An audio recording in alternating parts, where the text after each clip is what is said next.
Of Fox Sports. We are Baltimore. We are Wisconsin.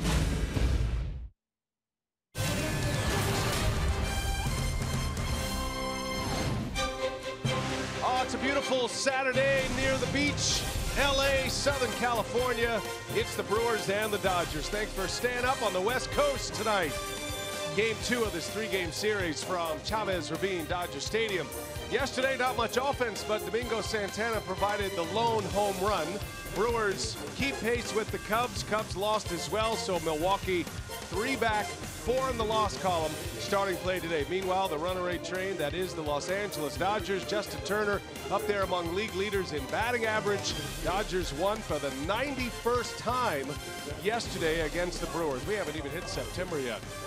Hi, everybody. We welcome you from beautiful Dodger Stadium. Great to have you with us tonight. Alongside Bill Schroeder, I'm Brian Anderson. We'll hear from Sophia Minard in just a little bit. Well, we got to start diving into the Brewers' offense here. We saw them really well against the Colorado Rockies, but since they have hit the West Coast, they've hit a little snag in the offense. How do they get it turned around, you think? Well, the big boys have to get going. I mean, top of the order, these guys really haven't had a great trip, particularly in San Francisco in the first game of this Dodgers series. The Brewers aren't hitting home runs. After they left Colorado, only 2 homers. Stephen Vogt, we had one from Santana in yesterday's ball game, averaging less than 4 runs a game. But look at the team earned run average. The reason the Brewers have won 3 games on this trip so far is because the pitching's been very good. Starters, bullpen, runners in scoring position. That's been a situation that Craig Counsell has not been happy with all season long. No, he does have Hernan Perez in the leadoff spot tonight. The bat boy, Zach Davies, is on the mound tonight. He had a decision between Counsell Jr. or Bat Boy. Sophia will explain when we continue. Milwaukee Brewers baseball on Fox Sports Wisconsin is brought to you by Miller Lite, the original light beer. By Hupy and Abraham, voted best, rated best. Hupy and Abraham, tell them you mean business. And by Menards, save big money at Menards on all your home improvement needs.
to start his on a swing and a miss, and a wave and a miss from Delgado. There's a swing and a miss. This time he pulled the string. Full count to Harper, and Davies strikes him out.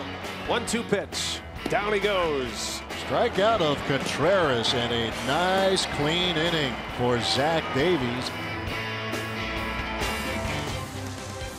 Tonight's starter, Zach Davies, looks to continue his success on the road in what has been a great year for him. 14 wins on the season, tied for third most in the National League. Over his last two, he has been even better, going 1-1 with the earned run average .71. Good evening, everyone. Sophia Minert here at Dodger Stadium. We're getting ready for Game 2 of this series between the Brewers and the Dodgers, and we're continuing to celebrate the inaugural Players Weekend. So we've seen the teams in alternate uniforms. They had the opportunity to choose nicknames. You're seeing a lot of different creativity and flair just in terms of the cleats, the bats that are being used, and all of the fun that these guys are having, expressing their individuality and engaging some youth baseball. So Zach Davies chose the nickname Bat Boy. He had the option between that, something he's heard coming up through the minors and at every level of pro ball, even sometimes here in the big leagues, or the comparisons to his manager, Craig Counsell, as well. So Davies spoke about his choice to choose the nickname Bat Boy.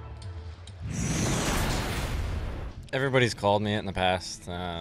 Coming up through pro ball, I've always been small, I've always been young, so I've always gotten that comment. But I've kind of taken it a little bit different. It's kind of a joke for me, but at the same time, it's a weekend for kids, and to me, it shows them that you can look like a bat boy. You can, if you have a skill set, if you have a passion for this game, it doesn't matter what size you are, how old you are, you're going to have a chance to play this game. Well, Davies has taken the most of his opportunity here at the big league level. When we come back, the Brewers look to get the bats going against the Dodgers. They look to even this game series. And we got first pitch and lineups coming up next at Dodger Stadium.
Downtown Los Angeles. And tonight, Brewers baseball on Fox Sports Wisconsin, presented by Potawatomi Hotel and Casino.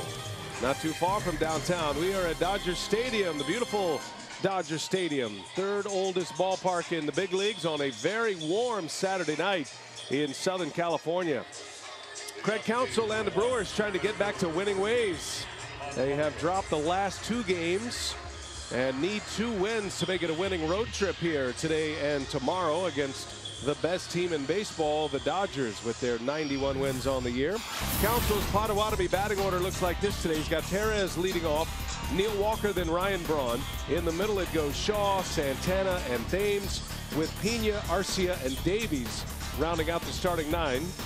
Potawatomi batting order for the Brewers, and that's the lineup that will face Ross Stripling, who's coming out of the Dodger bullpen, and it figures to be a bullpen by committee game for Los Angeles. Yeah, not sure how long Stripling's going to be in there. 341 earned run average, 35 relief appearances.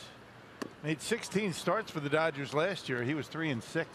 Unusual to see a starting pitcher begin the game working from the stretch, but he's more comfortable in the stretch. That's how he pitches out of the Dodger bullpen, and that's how he will start this one here tonight. Hernan Perez leads off, and a shot right to the shortstop Seager. And on 2 pitches, the first out is recorded. That's how we get the night underway.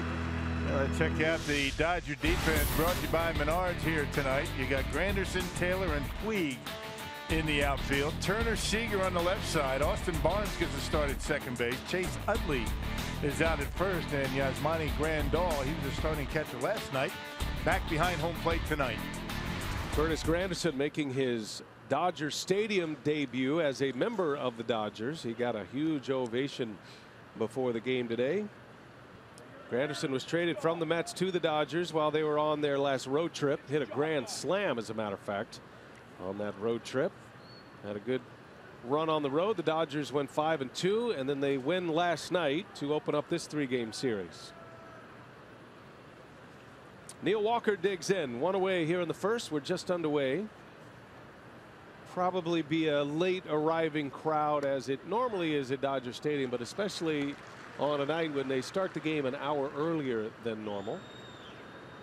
And that means we start the game an hour earlier back in the Central Time Zone, and might be able to actually get to sleep at a decent hour if you stay up with us, for most of you out there. And you hope it's going to be worth staying up for, right? Brewers could use a win here. I know there are a lot of night owls out there watching the Brewers on this road trip, but a lot of Brewers fans are going to be glad when this West Coast trip is over and we get back into the Central Time Zone, which will be on Tuesday at Miller Park against the St. Louis Cardinals. 0-2 to Walker. Takes one a little bit low, bounces in there, and it's 1-2. Or check it. Yeah, 1-2. Looking at the count. Walker, the switch hitter, back in the 2 spot tonight. Yeah, Craig Counsell just trying to find some kind of a combination that's going to get some runs. You got Perez leading off. First time this year for Perez. Actually, first time in the big leagues. You got Thames down in the batting order. Got to get something going offensively. It's been a rough 4 games for the Brewers with the bats. Able to check his swing, according to third base umpire Stu Shorewater. Gary Cederstrom is the home plate umpire tonight. He's also the crew chief. 2-2 the count on Walker. Been a lot of discussion with the Brewers, around Brewers camp. Darnell Cole's the hitting coach, manager Craig Counsell, just trying to fight their way through it. It is August, it is late in the year, you're in a pennant race, but a very difficult West Coast trip. Anytime you go out west, even San Francisco, who has had a bad year this year, they are still a formidable opponent when they pitch the way they did against Milwaukee. And these are 2 ballparks that are not surrendering a lot of home runs typically, especially in this window of weather, when the ball, as we saw last night, is not traveling well at all. Well, and you knew it going into San Francisco here at Dodger Stadium. You got to be able to manufacture runs. The Brewers have not been able to do that. They've got 2 home runs in the last 4 games.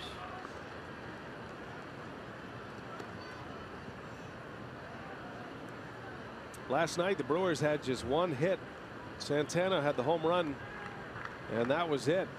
Only 4 base runners in the game last night. Santana responsible for 3 of those trips on base. 2 walks and a homer. Walker takes a ball inside, got down early and draws a walk.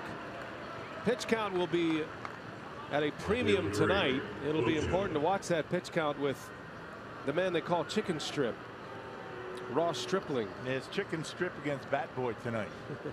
And you have the Brewer manager, the Chicken. The Strip for Stripling. I'm not sure how the chicken got in there, but Chicken Strip sounds nice. Oh, here's Ryan Braun with a man on.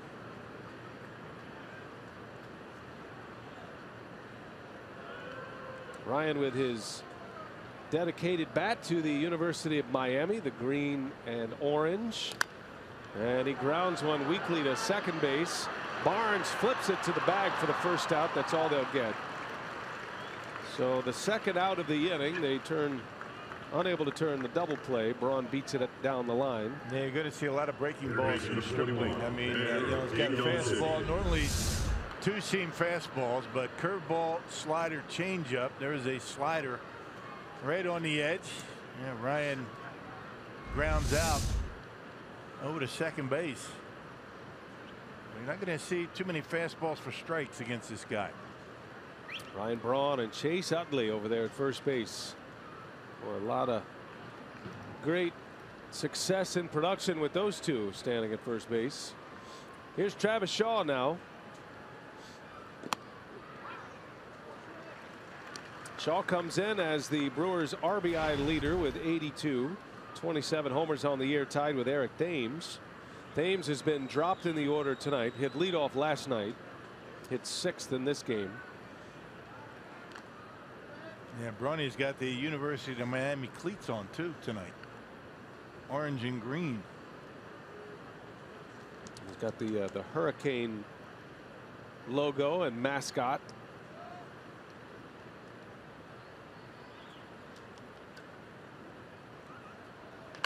Shaw pulls one foul. Now that game last night, the Brewers with the one hit. The last time the Brewers had one hit or fewer in a game was last season in April.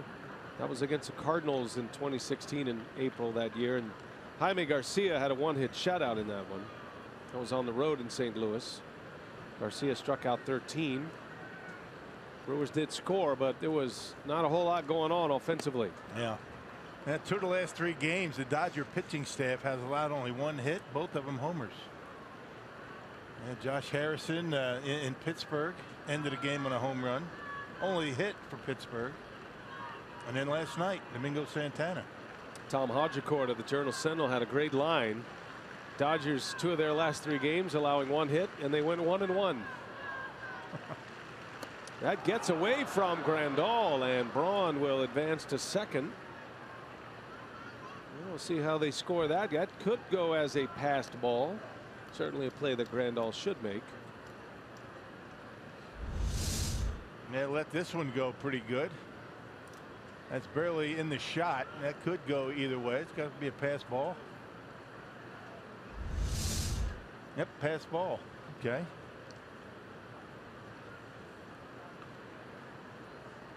Usually it's got to be a little closer to home plate for it to be a pass ball, but so be it. I sense you're a little offended by that call. We Not at all. have to get into that a little bit. Shaw on a breaking ball fouls it away. I'm actually very apathetic about the call. Oh. Good word, Rock. Yeah. That's a good word of the day for you. Although it would have a lot to do with an earned run or not, which we hope is going to be an issue. Wild pitch would be a earned run if Shaw able to score him here on a single. Pass ball would not. Well, see if Shaw can deliver with 2 outs. 2-2 the count. Stripling from the stretch and steps off.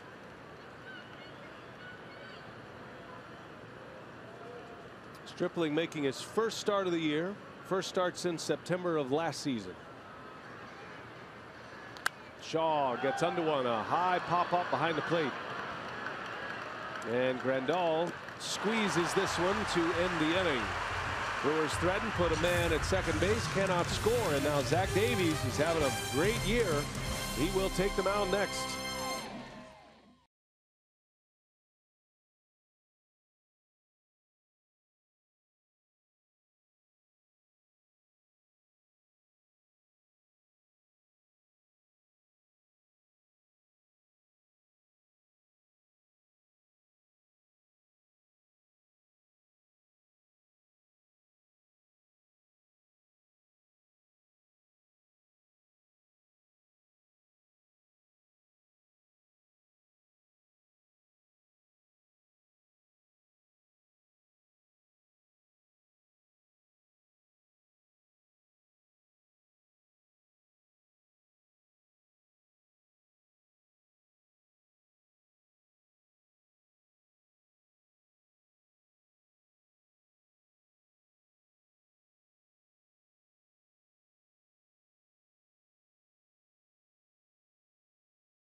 Stadium tonight, game 2 of this 3-game series. Brewers failed to score in the first, and now Dave Roberts, the reigning manager of the year in the National League, and his juggernaut Los Angeles Dodgers. His batting order looks like this. Some changes in there tonight.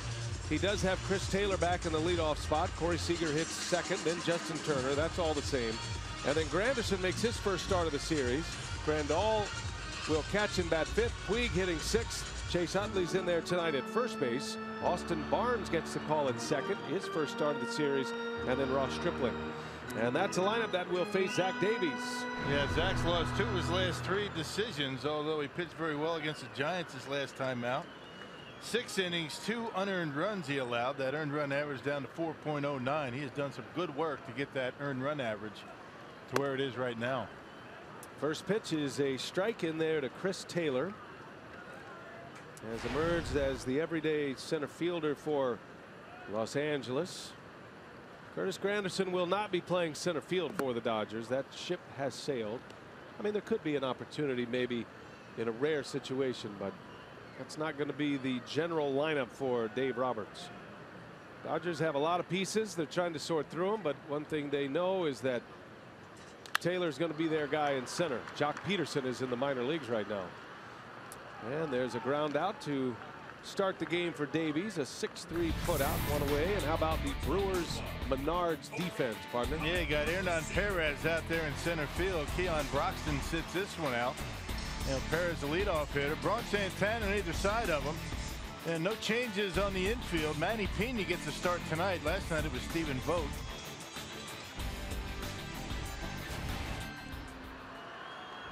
The pineapple returns. Corey Seager.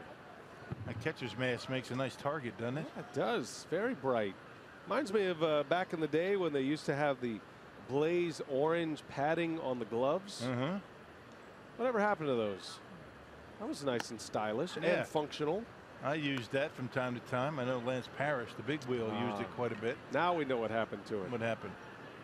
When you used it, and now nobody uses it anymore. Nobody wants it anymore? Kind of led with your chin on that one there. It's pretty early for you to start getting on me. First inning. It's pretty good. I think the Blaze Orange should make a comeback. We need to talk to our friend Ed Alf over at Spiders. Yeah, maybe the lights are better. You don't need that now. No, but I think it's got some potential. There's a swing and a miss out in front of a breaking ball by Davies. Nice curveball from Davies. Yeah, we saw a number of curveballs from Chase Anderson last night. He hung a few, but for the most part, it was a good pitch for him last night. And Zach with that 2-seam comeback sinker has been a good pitch for him lately. Really pitched well against the Giants. Just didn't get a whole lot of run support, or actually none. He lost 2-0. 3-2 to Seager, and a swing and a miss. He struck him out. Davies with that little cut fastball he throws. He's got the full arsenal plus, does the bat boy, Zach Davies. Owning that nickname tonight. Yeah, and he's not been using a whole lot of that box, that strike zone. You can see everything on the edges. And a little late move with the cutter down and in, and Seager over the top of it and out in front.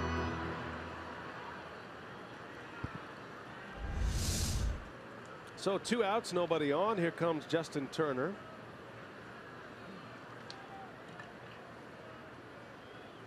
Turner takes a ball down and away. Turner had a good night last night. He was a tough out for the Brewers last night. Only got him out once, as a matter of fact. A couple of walks, had a hit. Turner hitting .332 to start play today. He is second in the National League in batting average. Yeah, the one out though he did make was a big one. Oliver Drake struck him out with the bases loaded. That kept the Brewers in the game. A 3-1 game at the time. Brewers would lose by that score. Kenley Jansen nailed down the save. And Turner on the ground. 3 infielders on that side. Arcia will flip it to first. And a good start for Zach Davies. The Dodgers in order with a couple ground outs. Domingo Santana, Shomingo, homered last night. He's coming up.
the Brewers and the Dodgers. Still no score here in the second inning. Scoops from the clubhouse brought to you by Car Soups. And pre-game conversation with Craig Counsell about putting Hernan Perez in the leadoff spot here today. And he said really it was as much about the Dodgers pitching plan, he said, as much as trying to generate some offense on our end. He said with Ross Stripling expected to go likely between 40 and 50 pitches, he says we know we'll see a lot of their relievers. So he said it was really an effort to try to keep the lineup more balanced, knowing that the top of the lineup would, or the lineup in general, would probably face Stripling just one time tonight. So he said he wanted to try Perez in that spot, knowing that they'd get a quality at bat from him, and just trying to generate something there at the top of the order. And didn't really want to get too many lefties in there. You got Sogard on the bench. You got Vogt, VR switch hitter because of the 4 left-handed pitchers the Dodgers have in their bullpen. I mean, the matchups would not be all that great. So it was interesting, and you know, Perez leading off. Yeah, because of the bullpen situation. It's going to be a bullpen game for the Dodgers. Now, you don't figure Stripling to go much more than 3 or 4 innings. They'd probably be ecstatic with 4 if they could get there, but it's not an area he has been before. Yeah. Dave Roberts knows he has the full arsenal coming back. Clayton Kershaw and Alex Wood are both on the comeback. Alex Wood is a very minimal shutdown in the on the disabled list. There's a swing and a miss by Santana, and down he goes on strikes. Stripling is a long reliever. He has eaten up 3 innings before for the Dodgers. His pitch totals have gone up as high as 53 this year. Last time out was Monday, only 1 inning, 15 pitches. Here's Eric Thames. Thames dropped down in the batting order tonight, hitting 6th for Craig Counsell. He's hit all over the lineup. Mostly second, but has been hitting leadoff here lately. And Counsell drops him a bit. Speaking of that balance in the order. So then you look at a lineup that would have a switch hitter, right-hander, lefty, righty, lefty. And so you alternate those left-handed batters, and you don't get pigeonholed when you get to the left-handed relievers, which I'm sure we will see tonight from the Dodgers.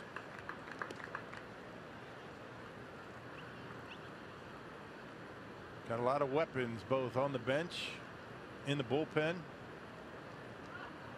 You would imagine a bunch of those guys in the pen are going to be working tonight.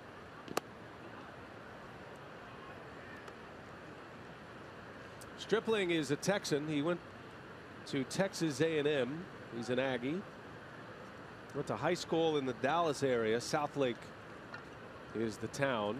We're thinking about our friends in Texas. Some of my family having to evacuate in the Houston area as well. Hurricane landing in Corpus Christi, Texas. It's been downgraded to a tropical storm now, thank goodness. But that is a vicious storm that is coming in the Gulf of Mexico and hitting the great state of Texas. Yeah, just hope everybody's going to be all right. Having a tough time.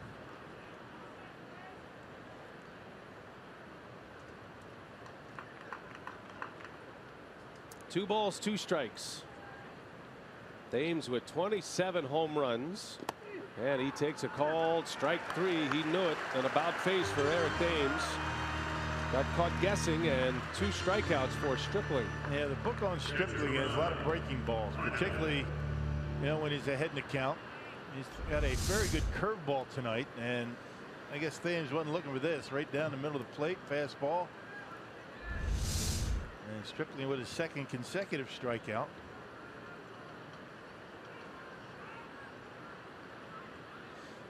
So Manny Pina will bat now with 2 away.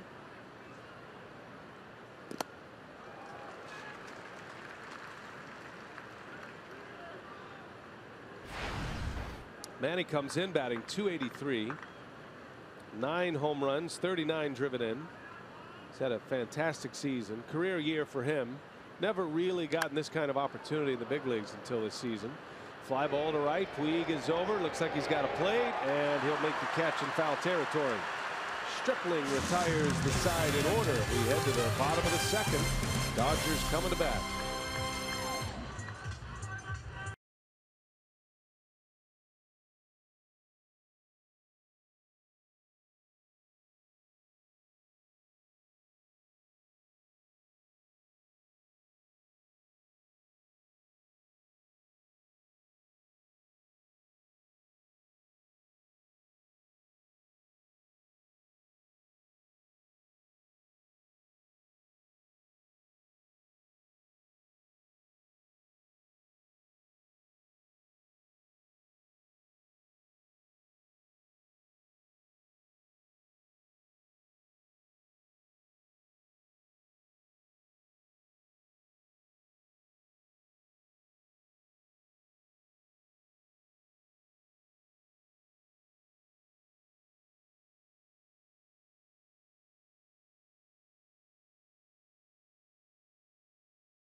and then I did the Holland family.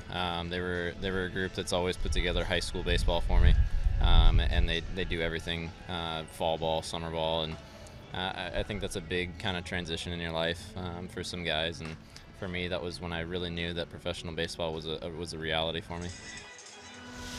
The comments of Zach Davies about his inspiration. It's not just the nicknames that are on the back of the jerseys, also the patch on the right sleeve, and players with a Sharpie can write in the folks that are most instrumental in their baseball careers, and Zach giving you a little verbal history of that. Yeah, So I guess it's hard to fit everybody that has influenced your path to the big leagues, but that's a nice gesture. I mean, that's a good deal that baseball's doing, not just with the nicknames, but I think most importantly, the thank you patch means a lot.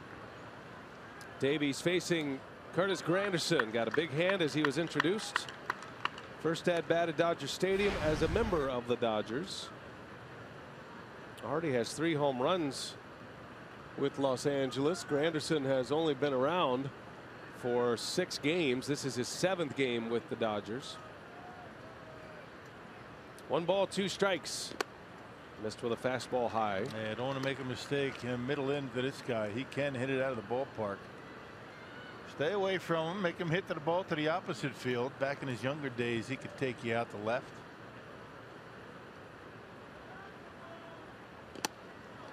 Feels like every year you look at the numbers in April and maybe into May. Curtis Granderson looks like he might be coming to the end of his career, and then he gets it going. It took him a little longer this year. A guy who's hit over 300 career homers and having a big year at 36. Gets under that one. A high fly ball to center. Long run in for Perez. And there is the first out of the inning. Davies retires Granderson on a pop-up. Well, he's got the hitters fooled early.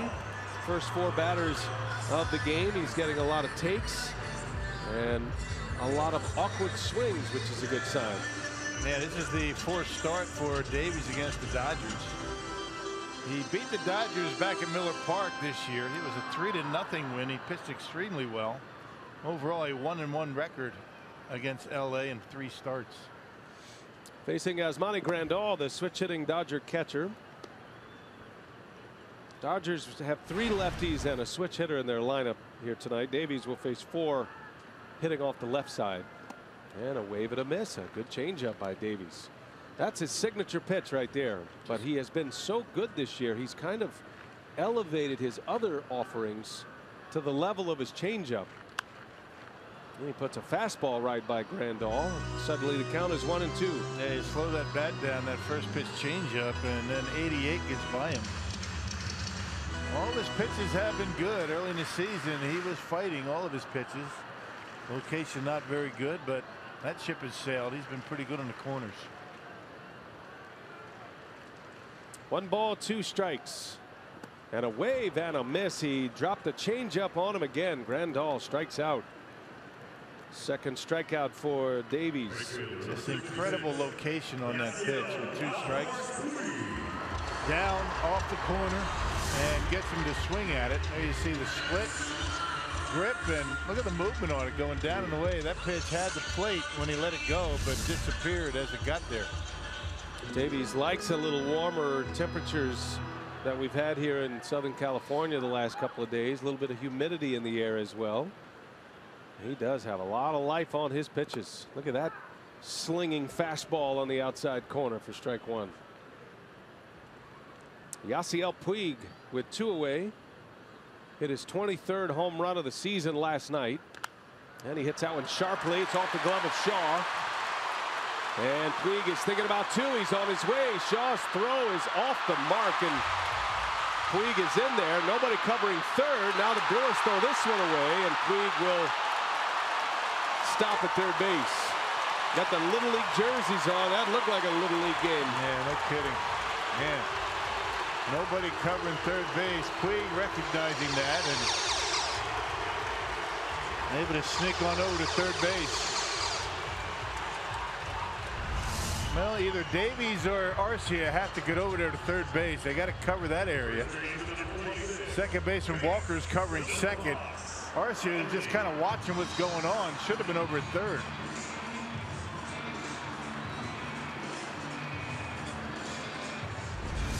Shaw, normally a very accurate thrower, with a bad throw. I think he had an out at second base with a good throw. Well, the crowd's into it now. They were very quiet here in the first 5 batters, but Puig is on. He is at third base. There'll be a hit and an error in that sequence, and now Chase Utley takes a ball. It's a double and an error, I guess. On who, though? I guess we're going to give it to the second baseman, Walker, on the throw that he tried to, flip over to Arcia. Utley right off the end of the bat. That's going to roll foul. Wow, I thought that was staying fair, but it had just enough spin to roll foul. And a break early for the Brewers. It's kind of a tough error for Neil Walker, really. He had nobody to throw to. He didn't have anybody to throw to. That's one of those team error concept things that everybody talks about. And that's awfully difficult to give him the error on that. What's he supposed to do? If he doesn't make a throw, what would you do if you were scoring? I don't know. That'd be my question. That's a good question. Yeah. I don't know. Whatever that ruling is what the ruling should be, I think. Yeah, because his throw or bad throw wasn't the reason that Puig was safe at third base.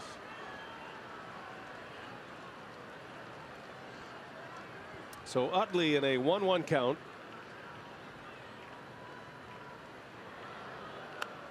He fouls that one away late. A good throw by Shaw. The Brewers are going to probably have an out at second. Well, certainly going to have an out at second. And a little lob by Walker trying to hit Arcia. See, I guess the official score is kind of caught in a box. I mean, who do you give it to? I guess he's thinking if it's a good throw to Arcia, they get him at third. That's probably what he's thinking. 1-2 the count on Utley. And a jam shot roller to Shaw. And this one's a good throw, and that'll end the inning. So no damage there. The Brewers make an error, but Davies gets through it. 2 scoreless on the board for Zach.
Game 2 between the Brewers and the Dodgers. Time now for our unlimited baseball break, brought to you by T-Mobile. The Royals are just 1 game back in the American League wild card, but they will be without their ace Danny Duffy. He's been placed on the 10-day disabled list with a left elbow injury. He's 8-8 on the season, a .378 earned run average. He left the team on Saturday in Cleveland, went back to Kansas City and had the MRI, but they're hopeful that they can get him back. And for the Mets, they're concerned that Yoenis Cespedes' season could be over as he was placed on the 10-day DL with a right hamstring strain. He also had this injury in April, had him on the DL for 6 weeks, so he left the game in the first inning Friday night with that injury. A .297 .392 average for him and 17 home runs on the season. Yeah, dreadful year for the Mets. They lost Conforto to that separated shoulder the other day, and now Cespedes looks like he's going to be out for a good period of time here as we get near the month of September.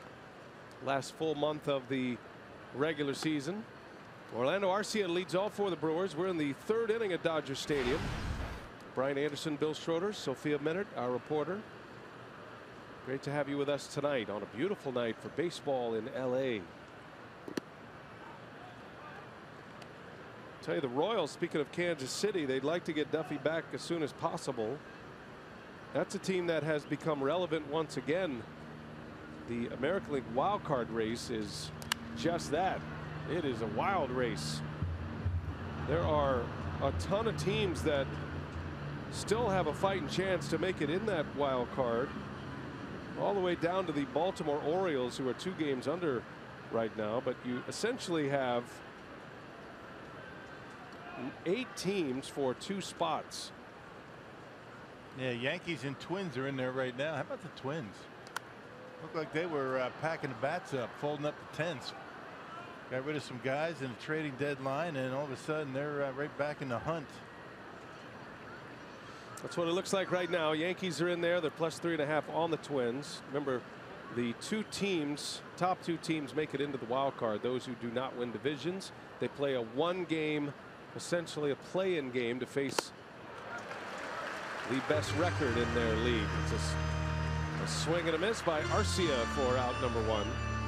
Hey, sometimes it's good to be a kid. Like next Sunday, September 3rd, when the Brewers host the Nationals, all kids at Miller Park get a pair of Velcro toss paddles courtesy of Impart. Plus, kids will also enjoy a free lunch courtesy of Pick and Save and Blue Bunny. Get your tickets today at Brewers.com. 1 gone. Here is Zach Davies, Brewer pitcher, batting with 1 away in the 3rd.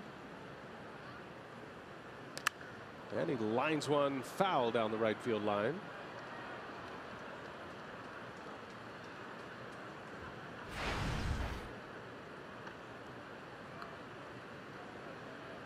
Davies has 10 hits on the season, or for his career, I should say. Hitting 105 this year with 4 hits. Handles the bat pretty well. He's the best bunter the Brewers have. Leads the team in sacrifice bunts. And that's all you can expect out of a pitcher. You know, hits are gravy. Drop down the bunts. Unfortunately, nobody on right now for him. Davies, a pretty athletic guy, fields his position well, runs well, does all the little things. He's a ball player, and he's an excellent pitcher. He's making the most of his last 2 years, which are his first 2 full years in the majors. And he hits a curveball down the left field line. Over to cut it off is Granderson, and Zach Davies with a base hit. There you go. A little gravy with some bacon in it. Yeah, there you go. Able to make contact, a hanging curveball, and Davies not only gets the base hit, but he's able to pull it. You can see that one up and in. That's not a good curveball, even to a pitcher, and Davies able to get the first hit for Milwaukee. Doesn't that look strange, that follow through and the nickname on the back, Bat Boy? Bat Boy. Bat Boy got a hit. He had a decision to make. There were 2 choices for Davies. The other nickname was Council Jr. He decided on Bat Boy. Yeah, good idea. He's got a little beard going right there. You see the little goatee, and like Craig Counsell as manager, he's not exactly a man full of facial hair. Right. Zach's been growing that all year. That's a solid 5 months of work right there. Let's put it this way. They both look younger than they actually are. Put a little nitrogen on that. It'll be just fine. What a pitcher he is, though. He looks like he is going to be around for a long time. He's just getting his career started. He's only 24 years old. Big part of the future for the Brewers, Zach Davies. He's a win away from joining Clayton Kershaw and Zach Greinke at the top of the wins list in the National League. Perez pulls it foul.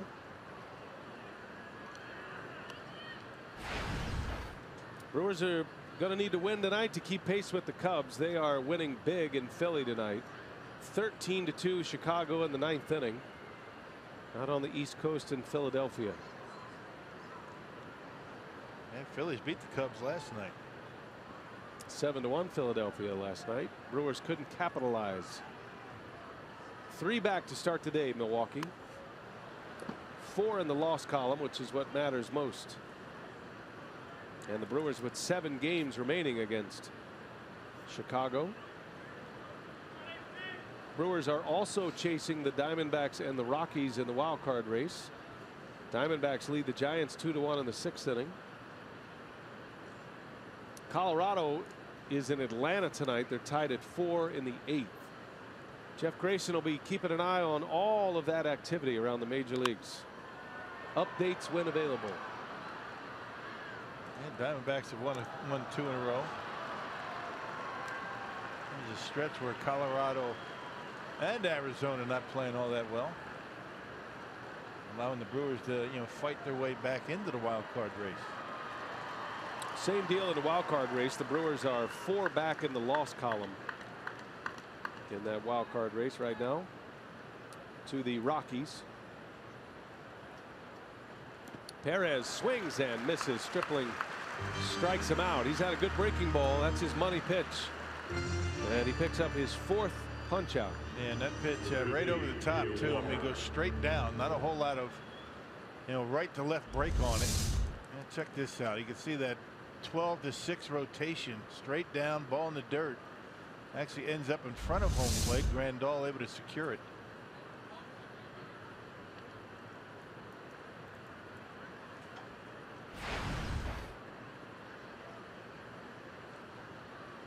Neil Walker, 2 outs, runner at first.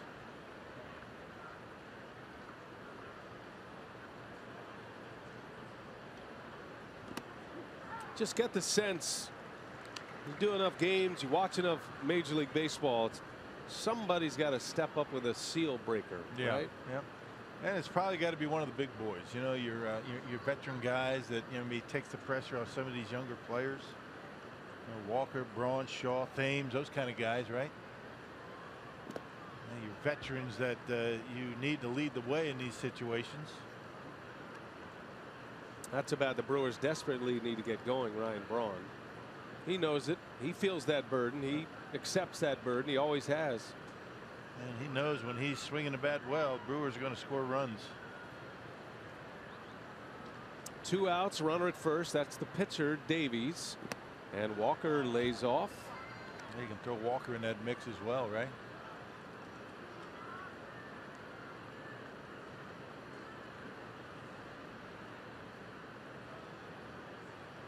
Neil playing in his 11th game as a Brewer.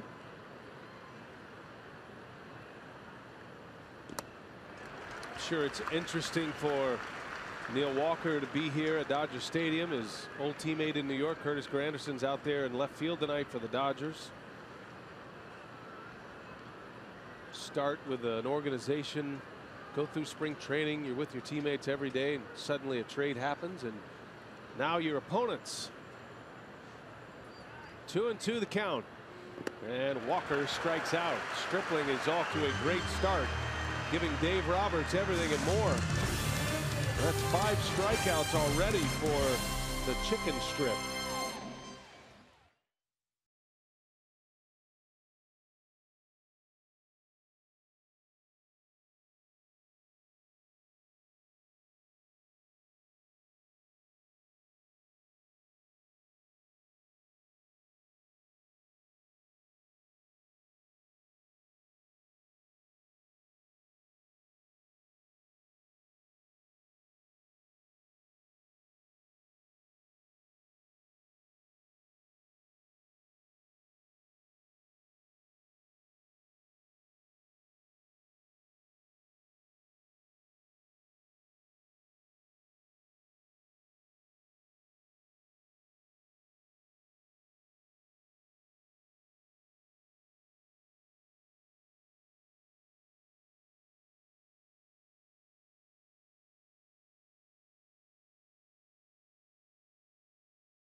All right, thanks a lot, Jeff.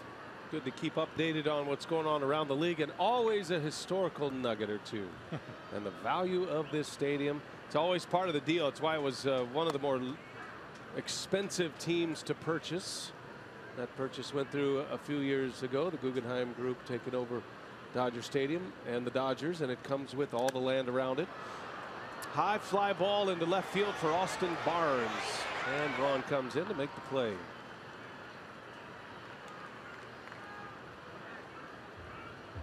One away here in the third. Well, the Chicago Cubs with a record of 68 and 59, trying to go to 10 over, puts the pressure on the Brewers to win tonight to remain 3 back. But as I mentioned, the loss column is most important in this scenario. We also have the Miami Marlins that are hitting their way back into the wild card picture as well, if you're thinking about that race. Marlins have been playing very good baseball lately, and Giancarlo Stanton is carrying a heavy load. Stripling at the plate, defensive swing, and he's got a big smile on his face. Not a guy that bats often. Matter of fact, he has 2 career hits in the big leagues for Stripling in 2 seasons. Man, not going to get too many opportunities to get at bats, although he has made 14 starts. You know, those coming last year. And already activity out in that bullpen. But Paredes getting loose. And there's a call at strike 3. Davies makes quick work of his mound opponent. And maybe a little bit too early for the Dodgers to go to the bench. They only have 4 on the bench to start the game. They have 9 relievers listed in their notes. 9 pitchers in the bullpen for today, and today only, I would imagine. There's no anxiety right now for the Dodgers. They are chasing history.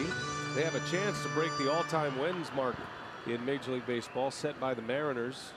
116 wins. They're certainly going to break the franchise record of 105. Yeah, they could play 4 games under 500 the rest of the way and do that. There's a spinner for a strike. Dodgers leadoff hitter batting with 2 outs, Chris Taylor. Once they put Taylor in the leadoff spot and he started playing center field, Dodgers took off. They are 38-7 with Taylor as a leadoff hitter. As the Brewers keep searching for their everyday leadoff man, the Dodgers have found theirs. Dave Roberts having a chat with Stripling. Not sure he's coming back out. I would say no. The fact that Paredes is still loosening in the bullpen right now. Yeah. Maybe giving him some pointers at the plate. Who knows? If you're going to hit again and you're going to take it, what you really want to do is actually take the bat off your shoulder so it looks like you might swing. Swing and a miss. Davies strikes him out to end the inning. Got him with a changeup. And Davies is rolling along here at Dodger Stadium tonight. Picks up another K, his 4th.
Milwaukee Brewers baseball on Fox Sports Wisconsin is brought to you by the Wisconsin Lottery, reminding you to please play responsibly. And by Toyota, let's go places. It's a beautiful Saturday night, not too far from downtown Los Angeles. We are at Chavez Ravine, home of the Dodgers. And there is a new pitcher, so 3 innings for the starter tonight, coming out of the bullpen, Ross Stripling, and now Edward Paredes will take over for Dave Roberts. Yeah, last pitched in a game, Oklahoma City, on August 14th. And you see the numbers for him. Limited opportunities, obviously. Only a 3rd appearance for the hard-throwing left-hander. They got called up before Saturday's game against Detroit.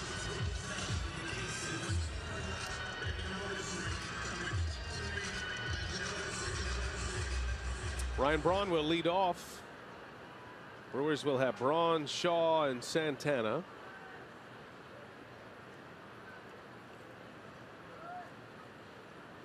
No score in the game. Each team with 1 hit. The lone hit for the Brewers came from their pitcher, Zach Davies. Since Santana's home run last night, the Brewers have gone 1 for 32 at the plate with 13 strikeouts. And that lone hit by Davies last inning with 1 away was a single. Brewers got to get the bats going. They say hitting is contagious. Well, so is lack of hitting. And so hopefully they are going to break free soon, if for no other reason to allow their hitting coach to relax a little bit. Darnell Coles, he is in full stress mode right now, trying to get this offense back together. Yeah, but you'd never know it watching Darnell around the batting cage. Jason Lane, the assistant hitting coach, always staying positive. But and what happens is, you know, you're having a tough time scoring runs, getting on base, and everybody tries a little bit harder. You're trying to hit the home run, and that kind of snowballs throughout the lineup. Especially when your big run producers are not getting on base or driving in runs. Puts pressure on everybody else. It's easy to say take 1 at bat at a time and don't worry about what's going on in front of you or behind you, but that's just not human nature. Braun takes a ball down and in. Everybody wants to be the guy to break out of it. Well, in the last 3 losses for the Brewers, starting in San Francisco on Monday, Brewers have scored very few runs. They were shut out in that game, scored 2 runs in the loss on Wednesday, and then just 1 run last night. 3 runs in those 3 losses. Right now the Brewers are 3-4 on the road trip, as Braun hits it sharply but right at Austin Barnes, and a wayward throw. Chase Utley brings it in for the out. Good footwork over there by the Silver Fox. 1 away.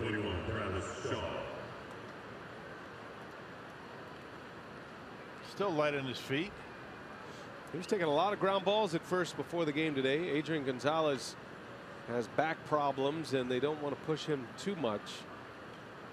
Got some big names here, Dave Robertson. He has to make decisions on some of these big names as he gets into the postseason. So he's going to be using the next 6 weeks to find out where these guys are health-wise, where they are with their hot streaks or cold streaks, and make a determination when you enter into the postseason. Shaw lifts it in the air, foul. And then what's the postseason roster going to look like? That's going to be an interesting decision for the Dodgers. Feels like one of these big names is going to be left off the roster, but who knows? Right. You got Granderson, Utley, Gonzalez. You're going to have Bellinger coming back. Bellinger could play the outfield, or he could play first base. So you have options there in a home run hitter. Shaw leans out on one, little flare into shallow right field. That's going to fall, a base hit. Puig got a late start. It is the twilight time of night. Tough to see those batted balls in the air, and Travis Shaw with a 1-out single. Yeah, plus it fooled Puig a little bit right off the end of the bat. Now you see this big swing, and right off the end of the bat, ball just doesn't go anywhere. And Puig might have taken a step back and then had to come in. You can see it took him a little while to get going. He was playing deep to start with and not able to get there. You take the hits any way you can get them at this point. First hit by a position player since Santana's homer yesterday. Santana with a man on. Homer to right field yesterday. And he pulls that one foul. We did a little breakdown on Santana before the game. And the fact that he lets the ball get so deep and then flicks with a flick of the wrist, knocks one out of here to right field. It is impressive. Yeah, just very strong wrists and forearms. And, you know, the reason, you know, that he walks so much is because he waits so long. I mean, he just stands tall at the plate. He's got great leverage. And normally guys that, you know, hit like that are real good low ball hitters, which he indeed is, especially on fastballs. Powerball home run number 21 for Santana, but you see that 18 of those homers have come to center field or right field. He has great power up the middle into the opposite field. Yeah, sometimes it almost seems as though he's picking that baseball out of the catcher's mitt. He waits so long and has such quick hands. Santana does strike out a lot, but he is second on the club in walks as well. Only Eric Thames has walked more than Domingo Santana. And an on-base percentage coming into play, coming into this at bat at .368. Curveball misses. 2 balls and a strike on Santana.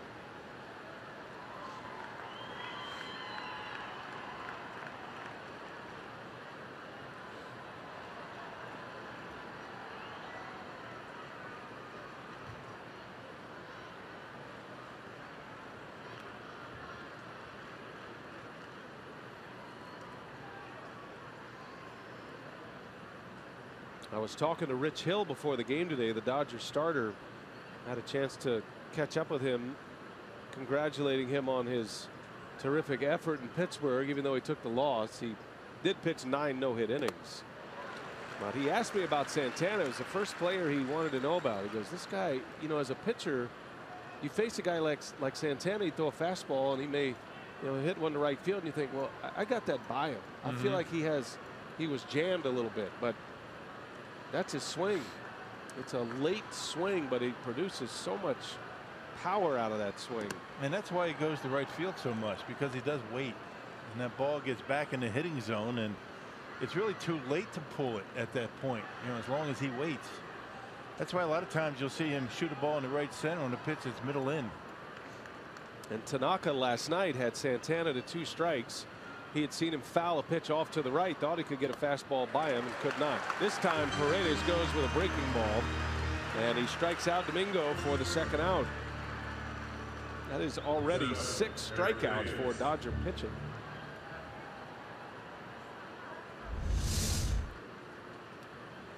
Yeah, slider right there. It was up, down, ended up down the middle of the plate, and one of the rare occasions where Santana pulls his head. Tried to pull that pitch and came up empty.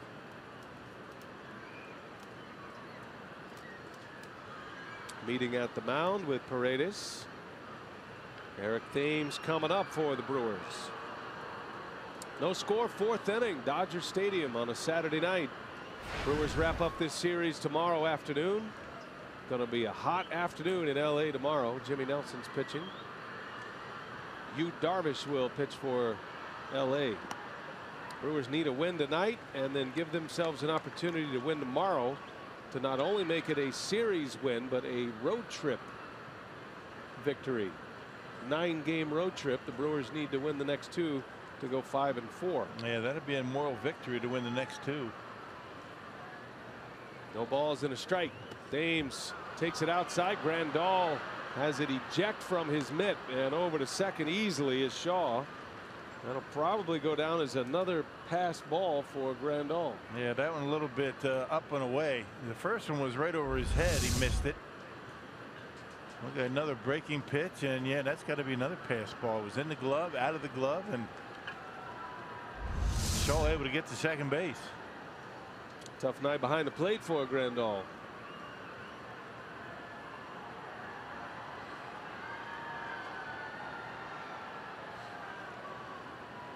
So Thames can deliver the first run with a base hit.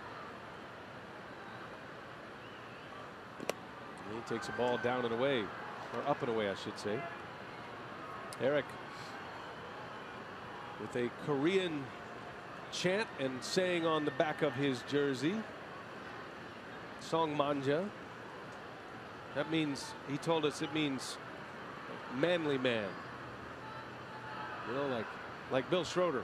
Is that what it really means, or that's just what he wants you to think? I mean, I don't know. We can only go as far as he'll let us, but if you're a tough guy, you foul one off your foot and you stay in there, you don't wave the trainer off, then they say, ah, Song Namja. Tough guy, manly man. Has a nice ring to it, Song Namja. Brewers had a pitcher, a left-handed pitcher that they called, he wanted everybody to call him Chimmy. Chimmy? Yeah, and he told everybody it meant real cool guy. Not exactly sure if that's what it actually meant, but you know, the self-proclaimed nicknames never seem to really work. Nah, you can't name yourself. No, it's got to be somebody else. I had a friend of mine go over to Japan one year, and he bought a glove over there, and the glove had the name of a player on the palm, the famous Japanese player Nishikachi. But it was only a few weeks later he realized that's not a Japanese player. That says nice catch. It's not Nishikachi. I get it. It's nice catch. Right. He couldn't figure out who this Nishikachi was. He's asking everybody over there. You don't have to explain it. I mean, we get it. Who's Nishikachi? That's pretty good. I don't know a Nishikachi. Well, no, this guy right here on the palm of my glove that I just bought, it says he must be some famous player. Like, no, that says nice catch. Very nice. Oh, boy. Knee slapper. Anyway, Song Namja at the plate with a 3-2 count, trying to deliver Shaw. And a wave and a miss. Got him in a breaking ball. 7 punch-outs for Dodger pitching. Thames has gone down twice. We are still scoreless at Dodger Stadium.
Fourth inning. Join Fox Sports Wisconsin for the Greater Milwaukee Heart and Stroke Walk and 5K. It's benefiting the American Heart Association. It's on Sunday, September 17th at Veterans Park in Milwaukee's lakefront. For additional details, visit foxsportswisconsin.com/events. Corey Seager will lead off for Los Angeles.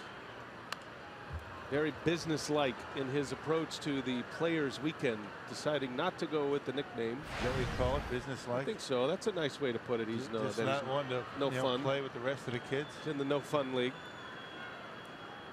That's his prerogative. All business. Yeah, it is. Absolutely. It's Players Weekend. Players can do what they make want. Their own choices. Did you notice though that they took the air away from Neil Walker? Oh, you know what? I meant to mention that. They say that Puig went to third base on a fielder's choice. I guess fielder's choice is what they put down when they say, I don't know what to call that. I don't want to give anybody an error, but I'm going to put an FC down. I agree. That's not an error on Walker.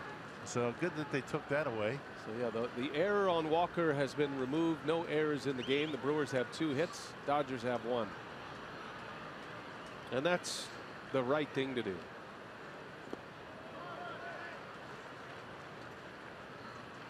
Davies struck out Seager his last time up. Zach has 4 in the game. Seager having another monster year. He's sitting on a 13-game hitting streak right now. .313 average with 19 homers. In the air to center field, hit well. Perez turns and runs, turns again, and makes the catch. Hernan Perez spinning a couple of ways there. He's an infielder by trade, but runs that one down for the out. Just incredible athletic instincts. That's what it comes down to right there. How many times has he had to do that this year? Hardly any. He's shaded in that direction to start with. He turns the wrong way, spins around, and makes the catch right in front of the warning track. I mean, this guy just got incredible baseball skills. It's not an easy play for anybody, particularly a guy that hasn't been out there all that much. I think Corey Seager thought he had himself an extra base hit.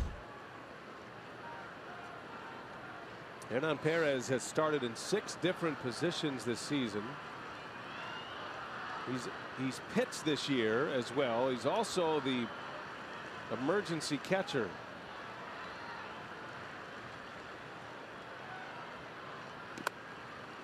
Davies misses inside to Turner. And Perez playing very deep out in center field. I mean, you got to with Turner at the plate, but still in all, Braun deep, Perez deep, and Santana about normal depth.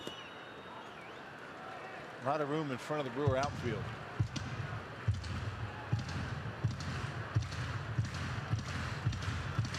One man out. Justin Turner bounced to short his last time up. And Turner takes a fastball for a strike right on the outside corner.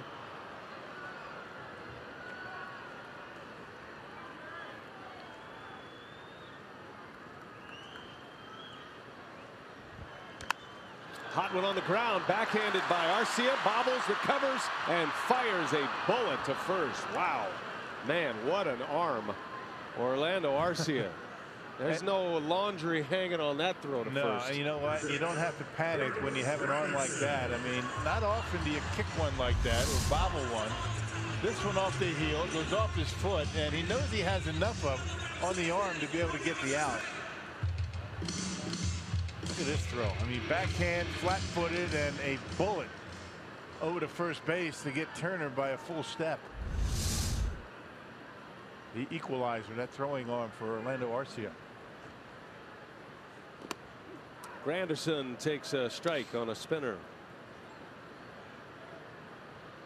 Granderson flew out to center field his first time up. Davies fell behind him in that count, and then he got Granderson out in front, and he popped it up. He just threads the needle right there, down and in on the corner to get to 0-2 on the Grandy man. And he tried it again. That's that comeback sinker. It's a good pitch.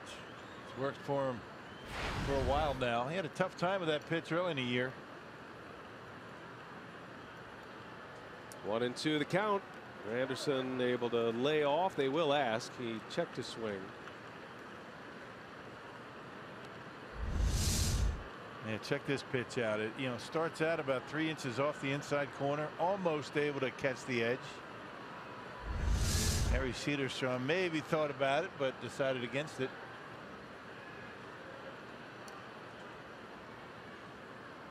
2-2 to Granderson. Back in there, and a called strike 3. Granderson knew it, and Zach Davies with pinpoint command here today has 4 shutout inning against the heavy hitting Dodgers. Only giving up 1 hit.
The bat boy so far has allowed just 1 hit through 4 shutout innings. Still no score here at Dodger Stadium. And this season, the Brewers and Meyer want to honor the real heroes of our community. Each month, one outstanding individual will be recognized as the Brewers Community Achiever, presented by Meyer. Achievers will receive 4 Brewers tickets, on-field acknowledgement, and the opportunity to throw out a ceremonial first pitch. So if you'd like to nominate someone who's contributed in an extraordinary way, you can nominate them by visiting brewers.com/community or pick up a nomination form at the Miller Park Guest Relations booth. All right, Sophia, thank you. Of all the nicknames that we've seen so far this week, the one that I like the most is Sophia. Sophia? Sophia. That's a compliment given by Eddie Cedar to players who have arrived to the show. Like Domingo Santana is Shomingo. Yeah. So they call her Sophia. Should get a jersey made. She should. She didn't play in the major league, so. Sophia and I will, and Jeff Grayson will sit here on the sidelines and not wear our jerseys. Go make your own. Josh Raven on the mound for Los Angeles. He was very impressive last night, and he's out there again in this bullpen by committee game. Yeah, big arm. He's got a good fastball. The slider was terrific. He actually threw a changeup. Struck out the side in an inning of work last night. This guy's been down in the minor leagues just about all year. He's been with the Dodgers 4 different times. Got to imagine it's got to be throwing strikes, right? I mean, an arm like that in minor leagues. Goodness. Now, we were talking to Matt Arnold about him. Arnold is the Brewers assistant GM, does a lot of scouting. He sees a lot of the minor league players coming up, as PINA, a swing and a miss. Now, Matt said his challenges in the minor leagues exactly that, walks, and then trying to come back. It's not just the walks, though. It's falling behind in counts and then having to pitch behind in the count, maybe throw more strikes than he wants to. Take a little off the fastball when you're behind in the count. Whatever is going on with this guy in the minor leagues, it has not happened in the big leagues, because he has been fantastic in the major leagues for the Dodgers. They feel like they have found something special with this guy. He showed a big fastball yesterday, had a great slider, and then he threw a changeup to Jonathan Villar that had everybody with eyes wide after that. There's a little muscle handle shot that's going to fall for Pina. A base hit to right for Manny. Yeah, that's a slider we didn't see from him last night. It was a hanger. This time, you know, Manny able to fight it off down the line and right. You know, that slider was down and away to right hand just about every time. This is a spinner this time, and Pina able to get on top of it, dump it into right. 3rd hit from Milwaukee. First time they've had their leadoff hitter on. First time they've had their leadoff man on in this series. None yesterday. Finally get one here in the 5th inning. And with the bottom of the order here, chance to get him on the move. Here's Arcia now. You got the pitcher due up next. And Arcia launches one center field, way back. Taylor at the wall. He leaps. Goodbye. 2-run home run for Orlando Arcia. A booming homer to center field. Arcia puts the Brewers on the board here in the 5th inning. My goodness. First pitch. Arcia loves early in the count. First, second pitch, and he hit this one a ton. Nearly hit one out last night. He took Hernandez back to the wall last night. Check this out. Fastball right down the middle of the plate, and he extends on it and knocks it out of here to dead center. First pitch. It had that sound, had the launch, and out it goes on a line. Just did sneak over that center field fence. What a swing by Arcia. You see that kind of that abbreviated leg kick, front foot down before the swing starts, and look at that extension. Boy, he got all that one. Home run number 13 for Arcia. Brewers lead 2-0. And now Davies takes a strike. Well, you get a home run from the 8th place hitter in the National League lineup. That is a bonus. Yeah. Pitcher coming up. 7-8 getting it done in this inning.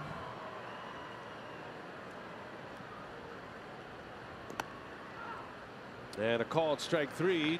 Davies is retired.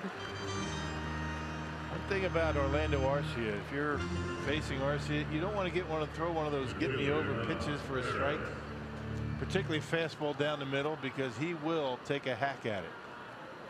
Guy loves hitting early to count. Those gold chains like hula hoops. Arcia's ball left the bat at 102 miles an hour. You know how rings on a tree tell you how long the tree's been alive? Yeah. I think the number of gold chains around Arcia's neck is going to determine how many years he's been in the major leagues. So, you know, like every 6 months he gets a new gold chain. The little ones are from his minor league days, and those big thick ones now, those are the big league Yeah, money. you can afford those nice ones. Hernan Perez with one away, back to the top of the Brewers order.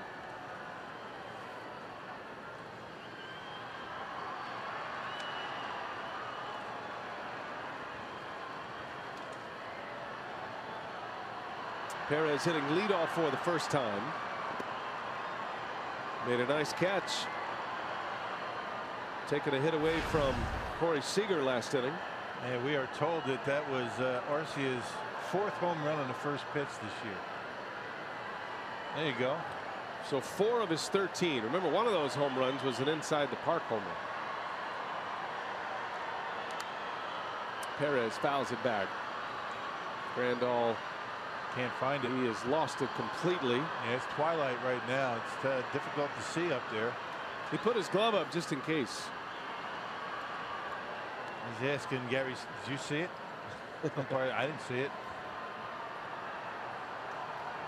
Lights have not really taken hold at this point. Tough to see up there. Let's look at that sky.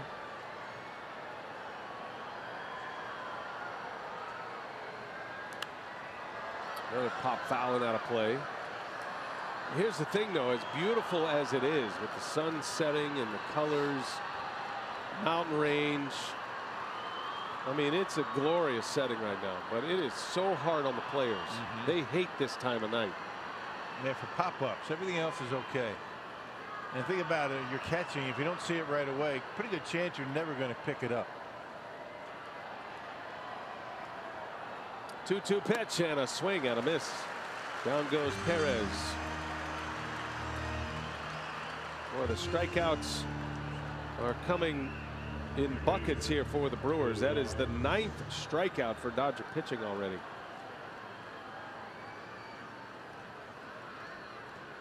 So Neil Walker with 2 outs.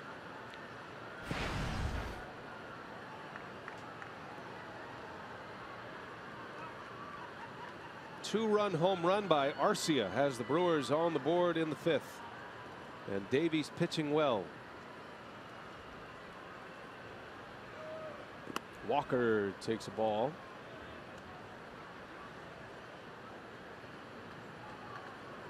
Neal walked in the 1st. He struck out in the 3rd.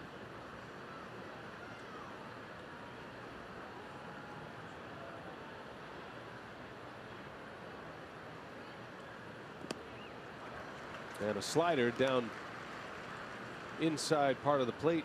Walker swings right over it. Yeah, that's a nasty slider. I mean, the spinner that he threw to Pina was rare. We haven't seen one of those yet. Pina with the base hit right in front of that home run. 1 ball, 1 strike. Walker takes a strike on the outside corner. Raven had a tough 2016. Dodger pitcher got sick in spring training, lost 20 pounds, and then was in a car accident. Broke his left arm in that car accident last year. And then he got an 80-game PED suspension last season. Been able to flip the switch this year, and here he is in the big leagues, trying to fight his way on a playoff roster. He does show electric stuff. Struck out all 3 he faced last night. He has punched out 2 here tonight, but he's given up a 2-run homer. That's down and in, almost hit Walker. 3-2 now.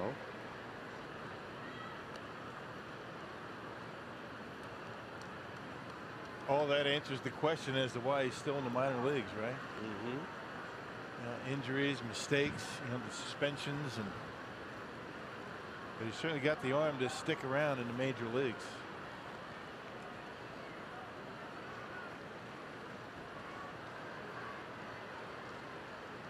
Full count. Walker up the middle, got a man there, Seager, and he'll make the play to end the inning. Well, the Brewers finally score. All their runs are coming on homers in this series. They've been few and far between, but Arcia, a 402-foot home run, 2-run shot, 2-0 Brew Crew.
All right, very nice. Thank you, Jeff. Dodgers coming to Los Angeles in '58. Played in the Coliseum those first few years, and then this beautiful venue, this massive venue at the time, right? Holding 50,000 plus. They'll have over 50,000 here tonight. Saturday night in LA. Have you ever walked around the concourse here, right outside the press box? Got a lot of the relics from old Ebbets Field, and they actually have the moving trunks that the Dodgers used back in those days at Ebbets Field, and those were the trunks that they used to pack up everything in Brooklyn and moved it out to LA. They're just stacked up out there. So cool to see. Isn't that something? Something you would just totally pass off back then, but something that has so much significance and symbolism now, because the actual piece of equipment that moved the team from New York to Los Angeles. A lot of broken hearts in Brooklyn too. There's still great Dodger fans in Brooklyn. Dem Bums. 1955 World Series champions. Ebbets Field. 1-2 the count. Grandal steps out. They actually have the home plate that last game at Ebbets Field. The home plate's up there. And, yeah, good stuff. Davies in a 1-2 count, and a swing and a miss. He strikes him out. Looked like the slider that was up, or the cutter, and Grandal is gone. Yeah, cutter upstairs, up and in. That's Grandal, a very good low ball hitter. You don't leave it down and in. That's a pretty good pitch. A little dangerous. We could see underneath of it. Yeah, middle in, and he got away with it. Not sure if he wanted to get that much of the plate with it. 6 strikeouts for Davies. And now it'll be Yasiel Puig.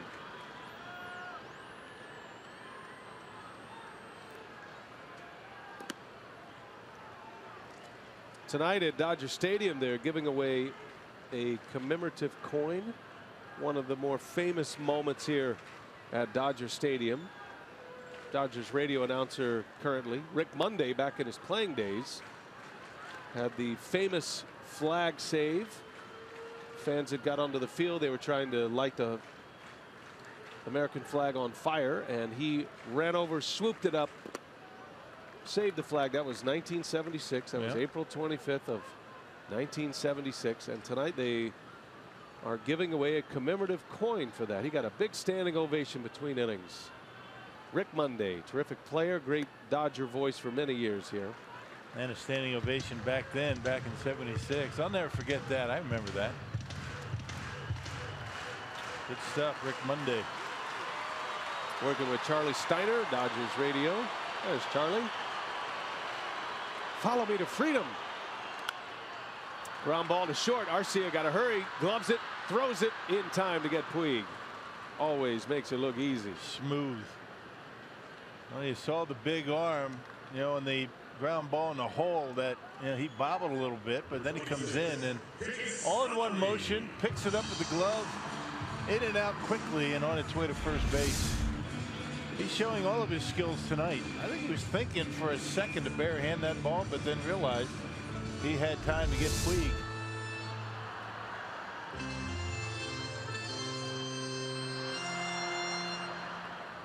Two gone. 6 Ks for Davies. Working on a shutout here in the 5th. Chase Utley now. Big curveball lands for a strike. Davies has them all going tonight. The fastball, the changeup, the cutter, the curve. Yeah. It's kind of the way it's been for him for a while now.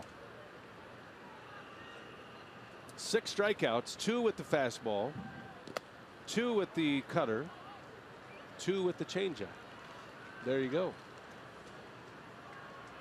So bottom line, you know what that tells you? These Dodger hitters aren't sure what's coming at any time. He's throwing them all. Ahead in the count, behind in the count, 2 strikes, doesn't matter. And that one's ripped into right center, base hit. Utley with that classic compact swing, turned on that one. And we talk about, you know, Santana waiting a long time. Chase Utley right in there as well. Short, compact swing, and it's all about bat speed, point of contact. And you can see not a lot of movement, but yak, that top hand takes over and rips a line drive into center field. That is vintage Chase Utley. What a great career he's had. Played his college ball at UCLA. LA kid, returning from the Phillies to the Dodgers a few years back. Been a part of their great success. They've won 4 straight divisions. Runner at first. That is the first hit for the Dodgers since Yasiel Puig had a double in the 2nd inning. That double was a ground ball to third. It went right off the end of Shaw's glove on a backhand. Trickled down near the sidewall, the retaining wall in foul territory. And Puig, with that double, ended up at third on that play. Yeah, it's been basically strikeouts and ground ball outs. He's given up only 3 fly ball outs. That tells you that, you know, he's keeping the baseball down. That 2 seamers working nicely tonight. 6 Ks, 5 ground ball outs. Only the 2nd time tonight he's pitched from the stretch.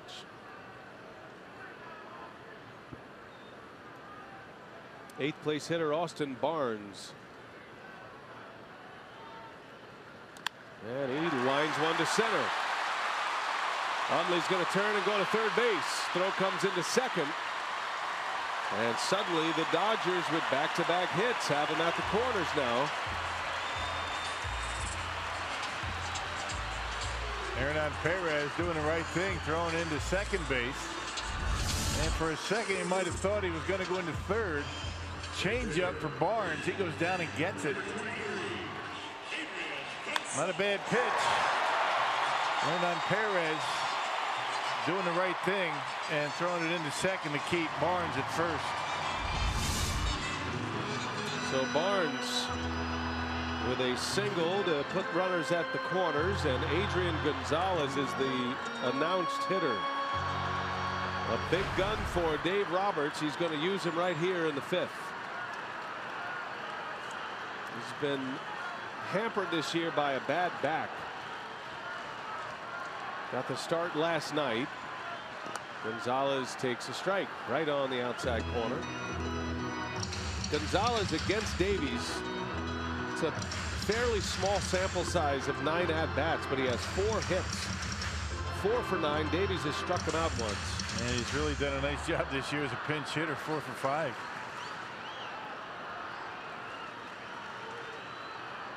Big spot in the game. Dodgers threaten their first real threat. 1st and 3rd. 2 outs.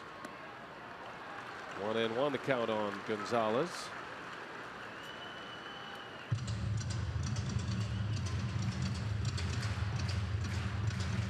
Brewers got a 2-run home run by Arcia in the top of this inning. Brewers led last night early, 1-0. Dodgers won the game 3-1.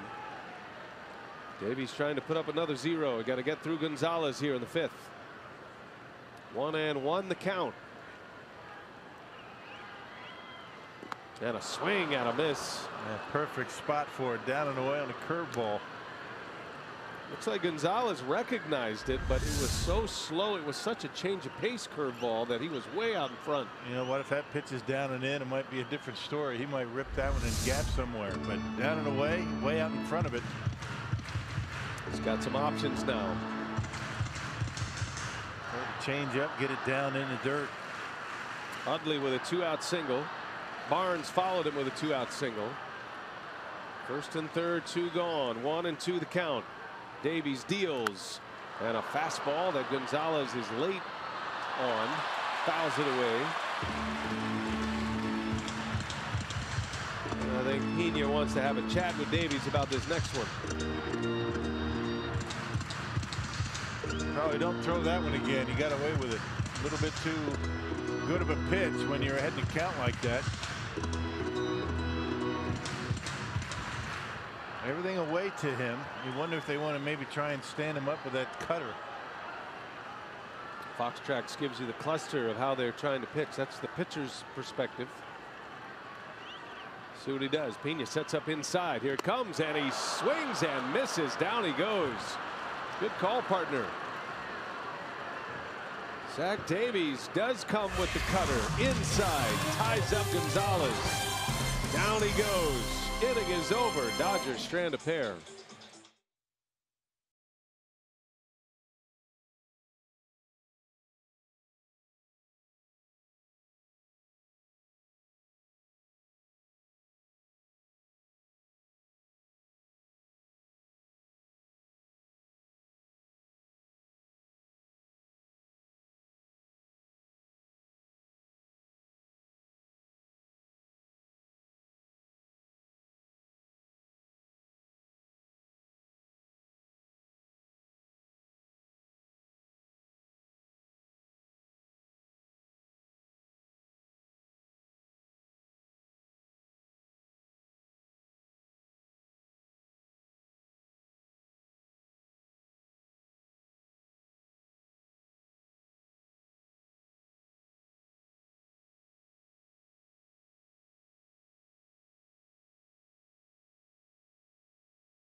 As we head to the 6th, time now for our minor league scouting report brought to you by UW Whitewater Warhawks. And it's Kyle Wren, the left fielder for the Sky Sox, who tonight went 2 for 4, had a double and 5 RBIs on the night. This season with Colorado, he's gone .291 with the average 4 home runs and 61 RBIs in 121 games. And the Sky Sox won that one 10-2. Son of Frank Wren, former general manager of the Atlanta Braves. He's having a good year. Colorado Springs looks like they might be playoff bound. Got a couple of weeks left in the season. AAA. New pitcher rock Brandon Morrow. We continue this run through the Dodger bullpen. Remember, they had a spot starter today for Alex Wood. Ross Stripling. He went 3 innings, and it's been a different pitcher every inning since for Dave Roberts. Yeah, 3rd of 9 relievers available down in that Dodgers bullpen. Morrow having a nice season. Yeah, picked up his first save of the year on Thursday against the Pirates. Yeah, Dodgers could play all night with that many relievers down in the pen. Ryan Braun starts it for the Brewers. Arcia with a 2-run homer has Milwaukee on top. That came last inning. Braun to the right side, and right there is Barnes. Gets to his feet and makes a play for the out. Braun's hit the ball hard twice tonight, but nothing to show for it. You could tell he is making a concerted effort to go the opposite way. Yep, everything on the ground and everything to second base.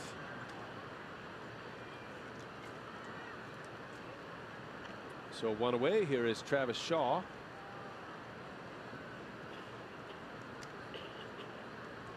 Dodgers are going to get Yu Darvish back tomorrow. That was just more of a maintenance trip to the DL for Darvish. Officially listed as a back injury, but just a 1-start shutdown to try to get him rested before the stretch run. And then they'll be able to utilize some of the off days coming up. And one of the advantages of the 10-day disabled list as opposed to the 15-day. You can shut a guy down and essentially, as you said, just miss 1 start. Alex Wood will be coming back from the DL as well in the coming weeks. Shaw pulls it foul. This was Wood's turn in the starting rotation tonight. That's why Stripling's out there. And then Clayton Kershaw is coming back, and that's the real big piece to the puzzle for the Dodgers. He's been out with a back injury. He pitched tonight in Oklahoma City. AAA rehab start. Went 5 innings, gave up 1 run, struck out 8. He's ready. Gave up a home run tonight in AAA. But the guy he gave up a home run to has been a big leaguer. Here's a name, Jorge Soler. Yeah. AAA with the Royals right now. Remember that trade with the Royals and the Cubs? Soler for Wade Davis. Thinking Soler was going to be a star and an everyday outfielder. Hadn't been the case. Shaw lifts it in the air to Granderson and left. Routine for him. There is out number 2. Hey, 2 big reasons you should be at the Brewers game on Friday, September 1st. 1, tickets are 50% off for all residents of the 5-county area, and 2, the first 10,000 fans will get a Barrelman mesh back cap. That's courtesy of UW Milwaukee. Get your tickets today at Brewers.com. The original Brewers logo. Barrelman lives on. Santana to right field, hit well. Puig is on the run, short porch, and Puig makes the catch. Takes a home run away.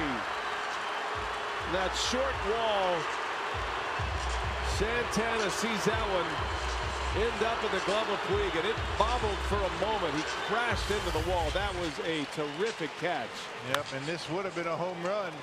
Would have gone in the first row. Wow, nice catch. Hitting in.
TV. You can stream them live on your mobile device with Fox Sports Go. Download the app. Take Fox Sports Wisconsin and Brewers baseball with you wherever you go. 2-0 Crew. We play in the 6th inning now. Dodgers are coming up. Santana just got a home run robbed by his right field counterpart, Yasiel Puig. That 5-foot wall in right field, that was headed for the first row, and Puig did a great job to catch the ball and then withstand the blow that he took up against the wall. He hit it hard. Yeah, went a long way to go get it, and he got there and caught the ball at the same time. I'll tell you, very fortunate or unfortunate for Domingo Santana. That ball could have easily been jostled. Caught out at second by Walker on a little flare off the bat of Taylor. And when he hit that wall, it could have fallen out of the glove and into the seats, but he held on to it. Puig is an excellent outfielder. He does a lot well. He runs well. He has one of the best throwing arms in the league. And he's been fearless up against those walls since he got here to Los Angeles. You got to give him a lot of credit for that. He's not afraid. Can be a tricky wall to play here at Dodger Stadium. It's symmetrical, but there are a lot of different types of surfaces out there to deal with. You've got the padding, which is easy, and then there's a chain link fence there where the bullpen is. Then you have the scoreboard area, the lead board, the short wall in right field right there, only a 5-foot wall. So it can take a lot of funny bounces.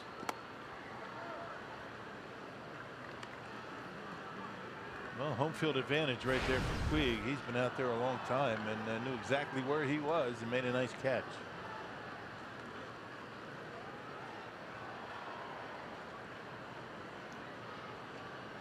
Looked like the home plate umpire, Gary Cederstrom, got something in his eye.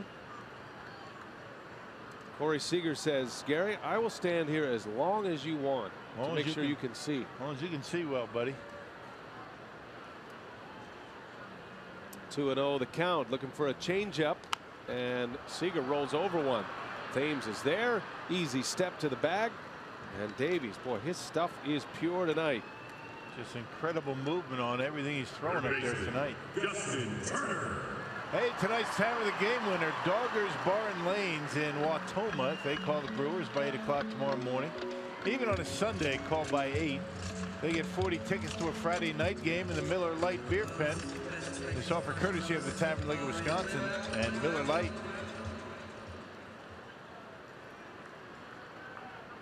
Two outs for Justin Turner. Davies has only allowed 3 base runners tonight, 3 singles. Turner has batted now all 3 occasions without a runner on base, which is right where you want a guy who hits like he does. .332 average coming in, second best in the league behind Charlie Blackmon of the Rockies. 17 homers, 57 driven in. The power numbers aren't quite at the level that you'd expect, but remember, he missed a good chunk of the season early with a hamstring injury. And he walks a lot. And on base percentage over .420. 1 ball, 1 strike. Isn't it impressive how he's turned himself into this kind of hitter? He's one of the elites in the game right now, and was a bit of a utility man, a platoon player with the Mets. Nobody could have imagined. It's very similar to the path that Jose Bautista was on, from the Pirates to the Blue Jays, and it took that second organization to find his groove. Most of that came with a big leg kick at the plate, a high balanced leg kick. Late bloomer. On the ground, gets by the bare hand of Davies. Fortunately, Walker's there, and the inning is over, and Zach Davies keeps it rolling. How impressive has he been tonight? 6 shutout innings, only 3 hits.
Miller Lite, the original light beer.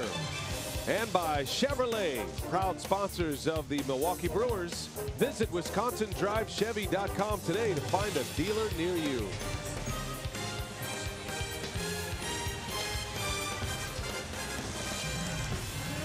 2-0 Brew Crew. They lead the Blue Crew in Los Angeles tonight.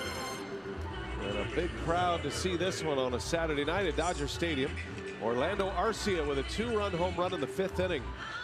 The difference in the game right now. Dodgers go back to their bullpen. Tony Watson is the next man up for Dave Roberts. Yeah, Brewers have seen a lot of Watson. He was a member of the Pirates until July 31st. Dodgers picked him up in exchange for a couple of minor leaguers. His number is pretty good. 57 appearances between the two teams. Got 10 saves on the year and a 405 earned run average. 4th reliever, I should say 5th reliever if you include Stripling, that has pitched tonight. Stripling started the spot start role. He went 3 shutout. Paredes, the lefty. Raven gave up the 2-run homer. And then Morrow just pitched a 3-up, 3-down inning. Great catch by Puig last inning, robbing Santana of a home run. Eric Thames leads off. First ball swinging. Only infielder on that side makes the play for the out. That was Seager, who was over there on the left side. They moved the third baseman Turner on the right side.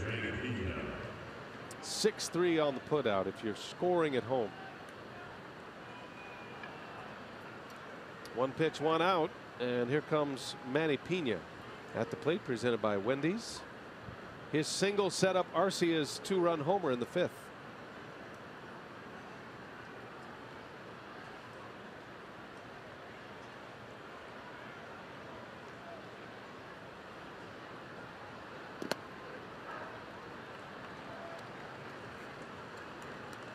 Those years in Pittsburgh, the Pirates churning out terrific relievers. Jason Grilli, the closer. Melanson was a setup man. Tony Watson. Melanson ended up as the closer. And then Watson set him up. Jared Hughes was part of that picture in the successful years for the Pirates. And they've all been dispersed. Melanson now with the Giants. Jason Grilli is with the Texas Rangers these days. And here's Watson with the Dodgers. And of course, Jared Hughes pitching for the Brewers. Hard to keep those relievers intact. And still the Pirates have a pretty good pen. They got a lot of big arms and they've gotten rid of a lot of them. No balls, 2 strikes. Manny Pina at the plate. And down he goes. Struck him out. Been a lot of those tonight for the Brewer hitters, 10 of them so far. Yeah, the Brew Crew comes back to Miller Park this coming Tuesday and Wednesday as they kick off a big 6-game homestand with a 2-game set against the division rival Cardinals. Check out the complete schedule and reserve your tickets today at Brewers.com. Cardinals Nationals on the next homestand for the Brewers. That starts on Tuesday. Yeah, the Nationals come in for 4. Then we flip the calendar with Washington in town to September. Arcia swinging away at the first pitch. Fouls it into the catcher's mitt. A little tip.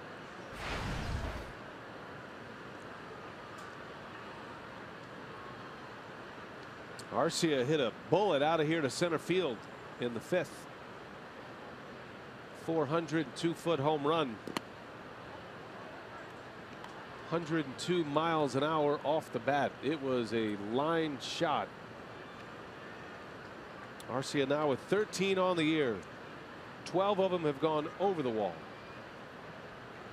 Brewers needed that one too. Puts him ahead. Puts Davies in the driver's seat. He's pitching a gem on the mound. Shutting out Los Angeles through 6.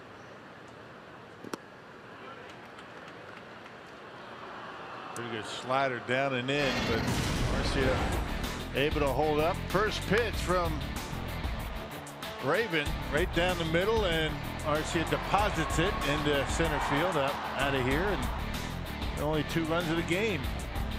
And the kid knocking one out of here, El Nino. The kid wasn't available for Arcia to put on the back of his jersey. That belongs to Robin Yount.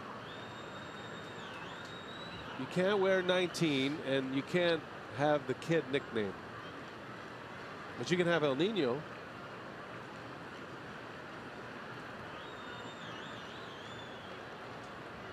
Two and two the count. Down he goes. Arcia strikes out. 3 up, 3 down inning. Watson retires him in order.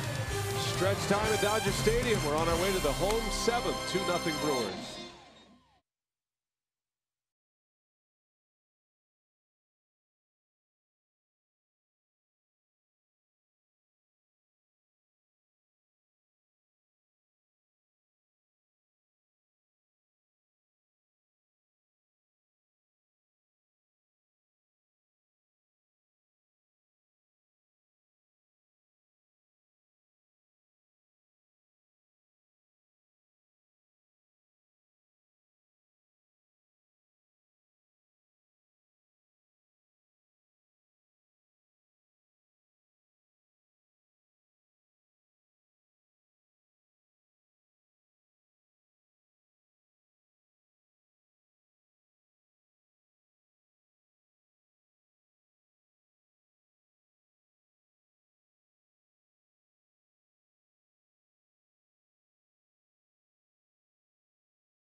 Everything he's throwing right now has been outstanding. The cut fastball for strikes.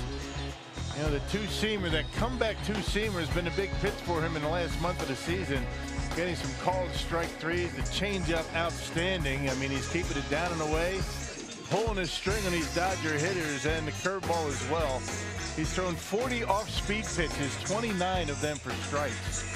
And the changeup has, I think, in my mind, been his money off-speed pitch. 11 changeups he's thrown, 9 of them for strikes. Outstanding work.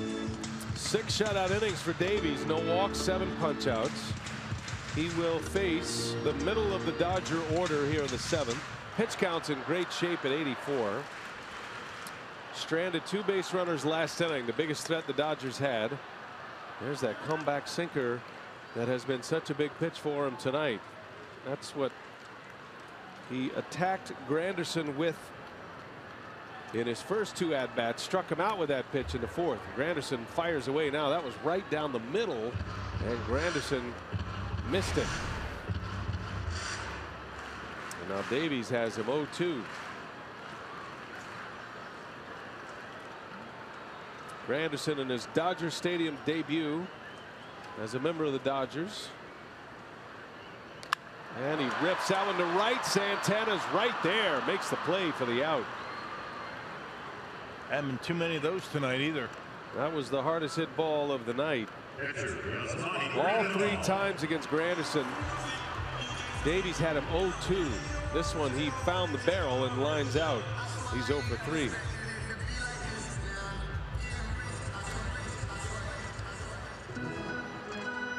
Got to bring up Grandal now.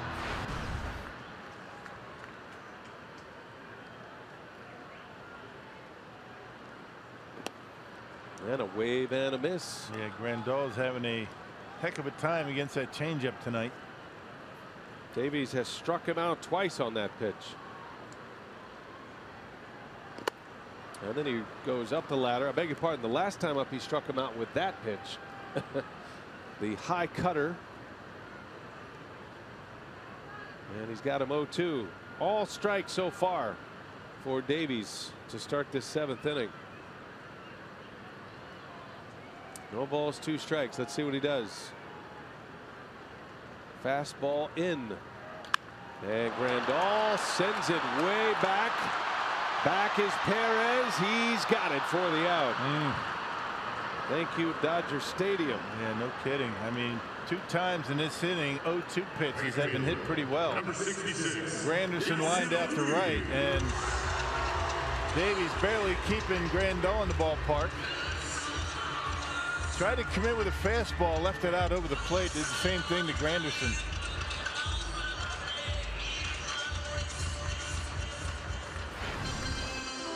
Two outs in the inning.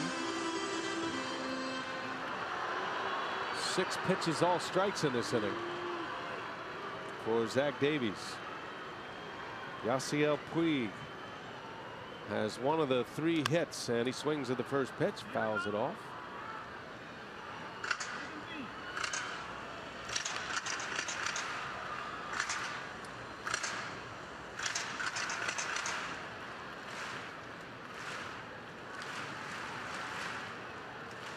Be interesting to see what Counsell does if Davies retires Puig. Zach is due to lead off in the 8th inning. 2-0 game. Davies is cruising along here. Yeah, pinch count in decent shape. I mean, for this point in the game, 92 pitches.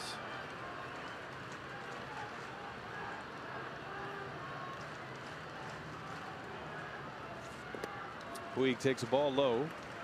All 3 hits for the Dodgers have come at the bottom of their order, starting with Puig, who's hitting 6th. Utley, Puig, and Barnes have the hits. 1 through 5 hitters for the Dodgers are 0 for 15 in this game. Puig in the air to left. Here comes Braun, and he's got it. That will retire the side. And Zach Davies, what a performance tonight at Dodger Stadium. We'll see if he bats. He's due to lead off next inning.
Davies, he was shaking hands and giving high fives as he entered the dugout after a 3-up, 3-down 7th inning. So he is done for the night. Davies with 7 shutout.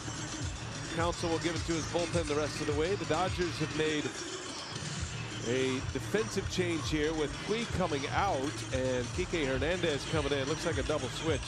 They might try to get a couple of innings out of Luis Avilan, who is the new pitcher. Puig made the last out for the Dodgers in the 7th. Yeah, Avilan, picked up a win at Pittsburgh. That came on Monday, so it's been a while for him. That was his 2nd win of the season. A 289 or 283 earned run average for Avilan, one of 4 left-handers down in that Dodgers bullpen. Appearance number 51. So Hernandez will hit 3rd next inning for the Dodgers, the bottom of the 8th. Keon Broxton just announced as the pinch hitter for Davies. Well, what a performance by Zach Davies tonight when the Brewers needed him most. Cubs have already won. 2-run homer by Arcia, and Davies has handled the rest so far. You got to believe the Dodgers are delighted to see the pinch hitter. Delighted to see Davies out of the game, but what a performance for him. Everything working for him tonight. That's back-to-back starts for Davies without allowing an earned run. Broxton, a wave and a miss, was out in front. I'd say under the circumstances, Rock, this is Davies' best performance. He went 7 2/3 shutout against the Nationals in July. That was one of his great games. Yeah, this one at Dodger Stadium against this team who is trying to set a record for wins in a season. When your ball club has lost 2 in a row, this goes right to the top of the list in my book. Yeah, I think you're right. I mean, given the fact that the Dodgers never lose here and they can score runs here, and you know, the Brewers haven't picked up a win yet, but Zach Davies certainly did his part. If the Brewers bullpen can take it the rest of the way, Davies would join Kershaw and Greinke at the top of the wins leaderboard in the National League. 15 wins.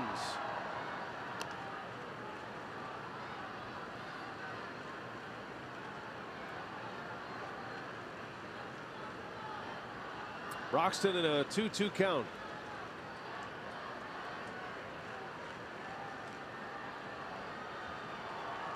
Avilan, his first inning, and a called strike 3. Peon is out. Brewers have been punching out a lot tonight. That's the 13th K for Dodger pitching. Check out the 12th K. And back to the top of the order now, and Hernan Perez.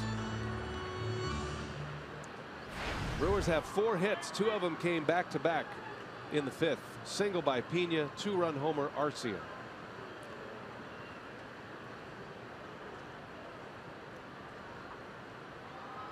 Perez in the leadoff spot for the first time this season. 0 for 3 tonight.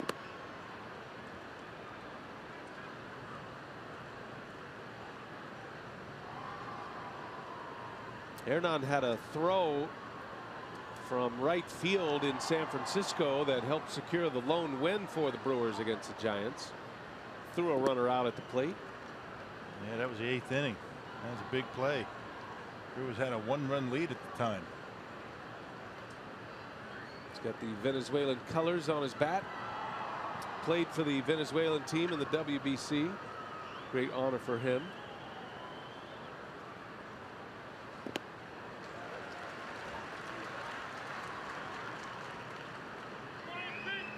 I saw Hernan's son Christopher here with him this week. He's down on the field before the game.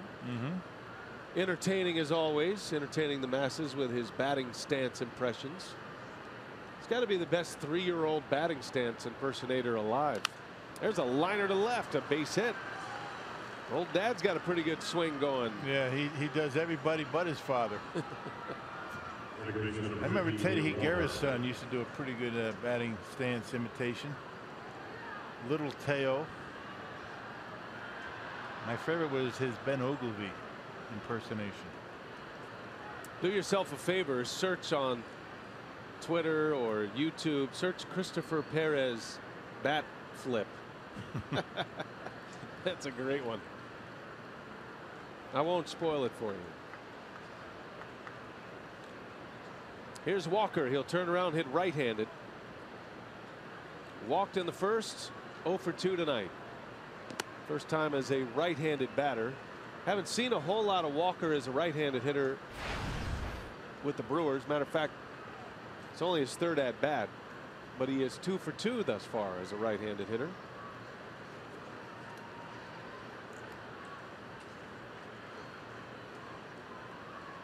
Much more power off the left side.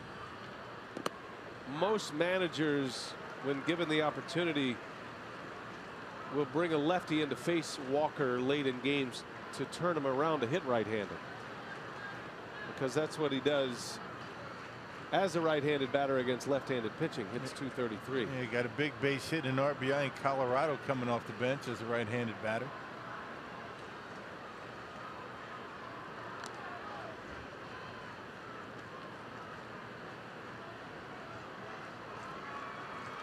Luis Avilan.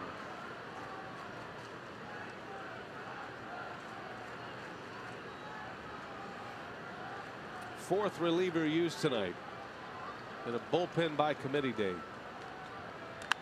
Down the line, that's fair. That's going to get into the corner. Now let's keep an eye on Perez. Off to the races. He is around third. He's going to try to score. Here comes a throw. He is in there. And the throw gets by. Walker will hold his ground at second. It's going to be a double and an RBI as Perez scores from first. 3-0 Brewers. Just inside that third baseline, and the Brewers had one of the right guys running, Perez. I mean, he can fly around those bases. Ed Cedar, no doubt he was going to send him. That was a changeup that Walker was able to center on. Now he's 3 for 3 as a right-handed batter. Just out of the reach of Turner. Once it gets in the corner, you know that Perez has a chance to score. Our Badger Mutual Insurance run of the game, courtesy of a Neil Walker double. How about that? 3-0 Brewers. Walker RBI number 42 on the season. And here in Milwaukee, Walker with his 6th RBI, playing in his 11th game. What a pickup he's been.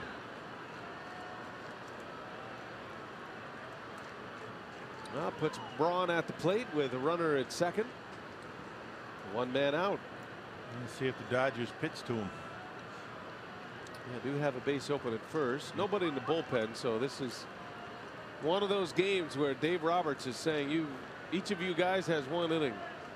Whatever happens. Looks like they are pitching to him. He's grinded over that decision, though. Look at him. Yeah. Checking the numbers. Probably got the matchup stats on there. BRAUN has always been a great hitter against lefties, especially. And a swing and a miss, big curveball. The conversation between Avalon and Grandal might have gone a little bit. Let's pitch to him, but don't give him anything to hit. If you walk him, so be it. You got a lefty on deck. That's why they started him out with a big curveball.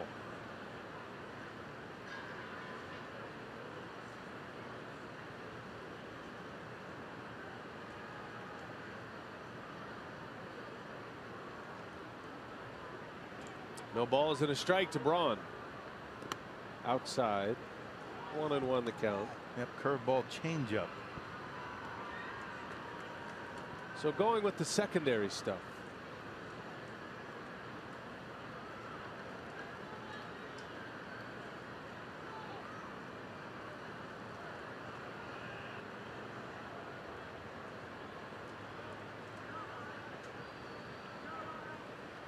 Walker with a lead at second. Here's the pitch, and BRAUN takes it low. That's the first fastball he's seen. Avilon misses. 2-1 the count. Those are the career numbers against lefties for BRAUN. Outstanding. 334 hitter. That's a lot of home runs. I mean, far and away more at bats as a right-hander than a left-hander, but still 88 dingers. All-time franchise leader in home runs, Ryan BRAUN. Pursuing 300. He's 2 away. Sitting on 298. And BRAUN pops it up. Slicing into foul grounds. Over there is Utley, who's got it for the out. BRAUN is retired. 0 for 4 tonight. Walker still at second base. And here comes Shaw. Travis Shaw and Eric Thames sitting at the top of the Powerball home run leaderboard. 27 apiece. Santana hit number 21 last night. Would have had number 22 tonight without a home run saving catch by Yasiel Puig.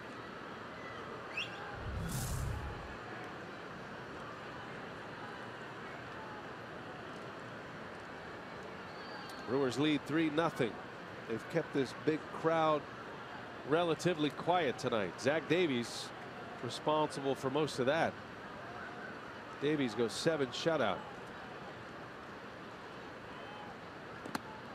Well, going back to that Hernan Perez run, I mean, that was a heck of a send by Ed Cedar, realizing that even with 3-4 coming up in the batting order, guys really haven't been swinging the bat all that well, so he's aggressive. He sends one of his fastest guys with only 1 out, and they're able to score the run. That's a good send by Eddie. Eddie Love, as it says on the back of his jersey. That's his real nickname. Shaw fouls it away.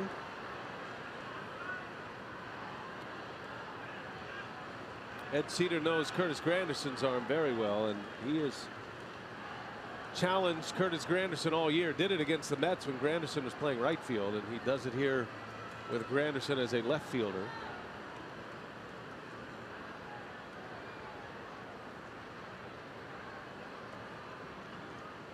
One ball, one strike. Shaw trying to pick up another one here. Brewers will take as many as they can get right now. 3-0 to score. Shaw able to lay off a check swing.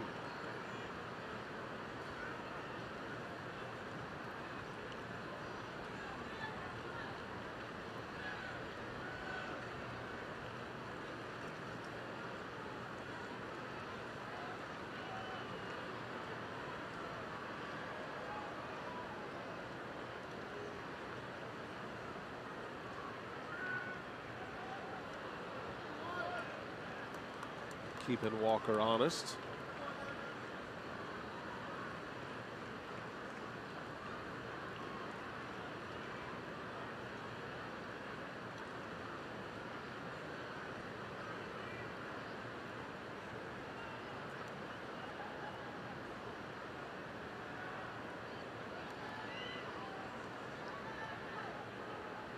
Avilan's ready. 2 balls, 1 strike. And Shaw fouls one back our way. Yeah, according to Fox Tracks, Avalon has yet to throw a strike to Shaw. He only threw 1 strike to BRAUN. Got him. He's got this Brewers team chasing pitches out of the zone. It's 2-2 count, but everything off the plate. Inside on Shaw.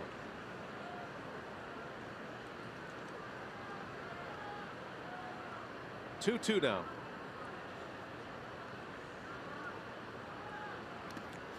Another one in there. Skips in.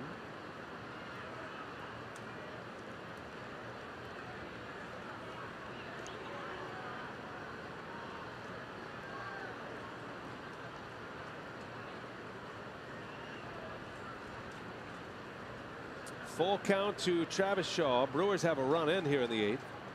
Neil Walker with an RBI double, scoring Perez from first. Davies is out of the game, pinch hit for this inning. And Shaw pulls it foul, and another one is in on his hands.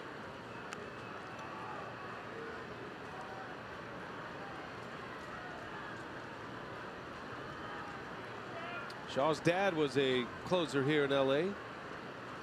Jeff. I was talking to Travis before the game around the batting cage. He says he likes it here. He spent a lot of years running around the clubhouse here and Dodger Stadium.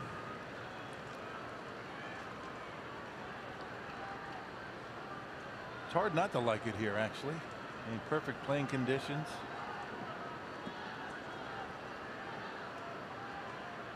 Payoff pitch. Shaw takes one inside. Ball 4. Checks his swing. Grinds out an at bat against Avilan, who was not going to budge off that inside part of the plate, and Shaw draws a walk. All those pitches and none of them for strikes. I mean, over the plate. That's a big walk for Shaw. Now you get Santana at the plate. Left-handed with a couple of men on. And see if Domingo can find a gap here. First and second for Santana.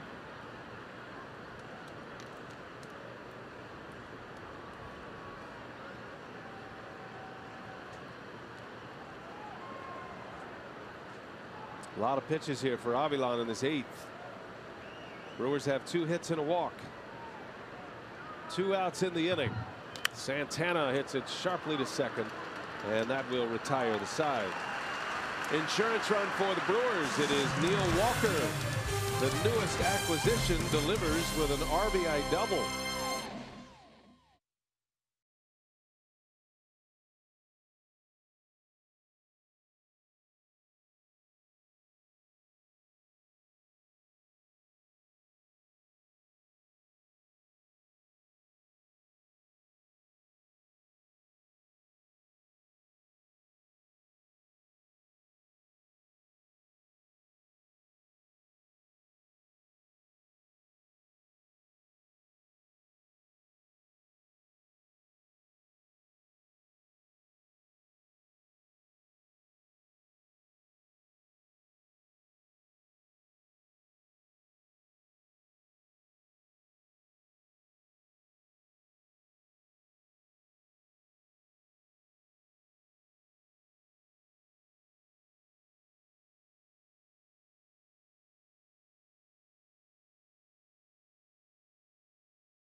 3 to LA in Milwaukee in early June. And trying to turn the switch on him here. Broxton will stay in to play center field. He pinch hit last inning. That moves Perez over to right. Defensive changes for the Brewers. There's Hernan. And the new pitcher is the Brewers setup man. Another trade acquisition from the Chicago White Sox, Anthony Swarzak. Swarzak last pitched on Tuesday against the Giants. 2/3 scoreless. Gave up a couple of hits. Struck out a batter. Got the bottom 3 in the batting order for the Dodgers coming up. And I would imagine anybody but Zach Davies has got to be looking pretty good to this Dodger offense right now. Zach Davies, outstanding. Retired all 7 first batters he faced tonight. And now Swarzak trying to help him get to the ninth. Sogard's in as well, by the way. Eric Sogard in at second base for Neil Walker. Chase Utley leads off. Swarzak in there with a strike. By the way, speaking of trades, the Brewers did make a minor league trade today, but a name that we've seen in the big leagues this year, Paolo Espino, who made a start for the Brewers, a couple of starts actually, is on his way to the Texas Rangers for cash considerations. So a deal that opens the door a little bit for Espino, and Brewers feeling like they probably didn't need that much out of their rotation in September with Chase Anderson back, so they make the deal. And we wish Espino the best.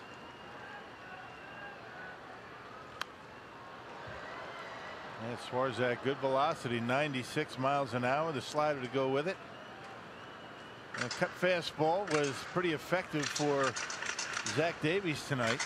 He was particularly good against lefties tonight. I think it was a curveball and a changeup combination. Lefties against Davies, 1 for 11 tonight. Yeah, you think about a couple of those cutters in on Grandal.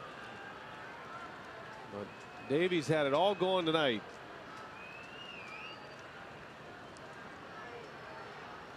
You hear the phrase 4-pitch mix from a starter, or for a starter.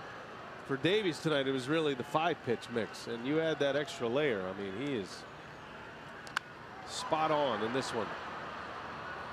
As a hitter, when Davies is throwing the full arsenal pretty much where he wants, you're just kind of left stuck in the middle there.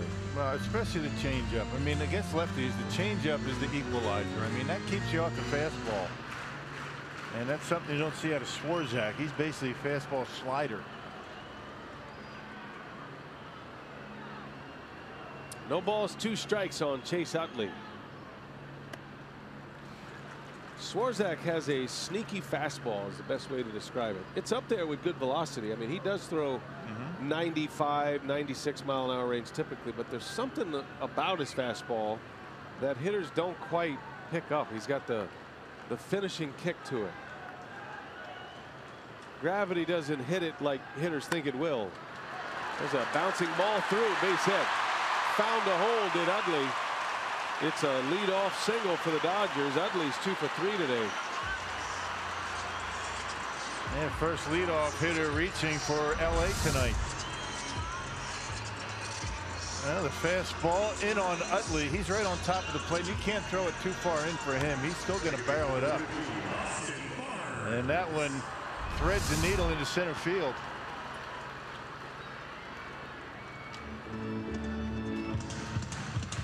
Dodgers have not been shut out at home in 2 months. They haven't lost a series at all, home or road, since early June. Last time the Dodgers were shut out was against the Angels here on June 26th. That was a 5-hit shutout, combined shutout by the Angels, Ricky Nolasco and others. Not a team that stays down long.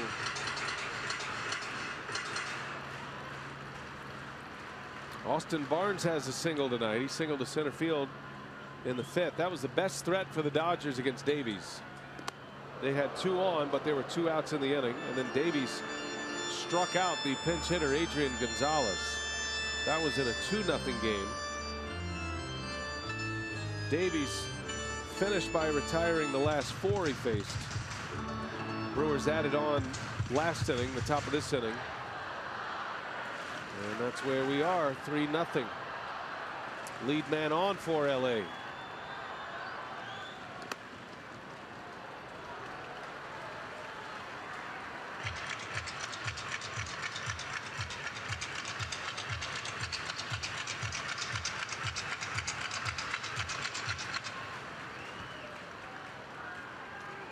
Two hardest hit balls of the night for the Dodgers came back-to-back last inning off Davies.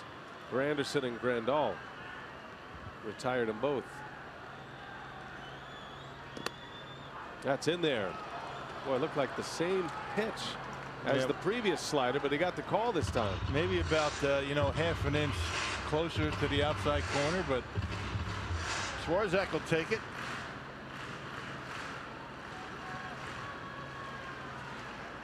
See if that gets the hitter in swing mode. The pitch to Barnes, a fastball upstairs. That's what I'm talking about with that fastball. Yeah, the slider high fastball is a pretty good combination 1-2 punch. Some of the sliders for Swarzak tonight have been up a little bit. He wants that pitch down and away, particularly 2 strikes to get him to chase.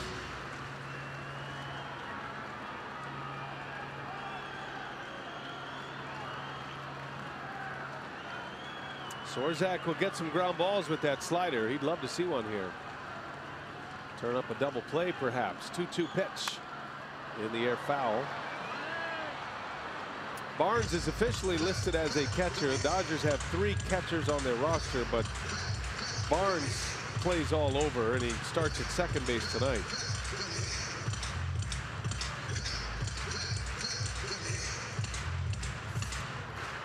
Utley has started at second base. Utley starts at first base tonight. They've got some versatile pieces. Yeah. Versatile pieces that can all hit. That's for sure. Yeah. 2-2 the count.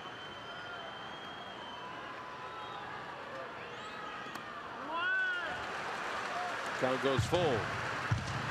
This is a key pitch coming up for Swarzak. This Dodger crowd of over 52,000 trying, begging for something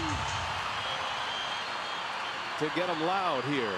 And if Swarzak puts Barnes on, or he reaches, the tying run would bat. Full count, and the pitch is fouled away. Yeah, that one right down the middle, 94 miles an hour.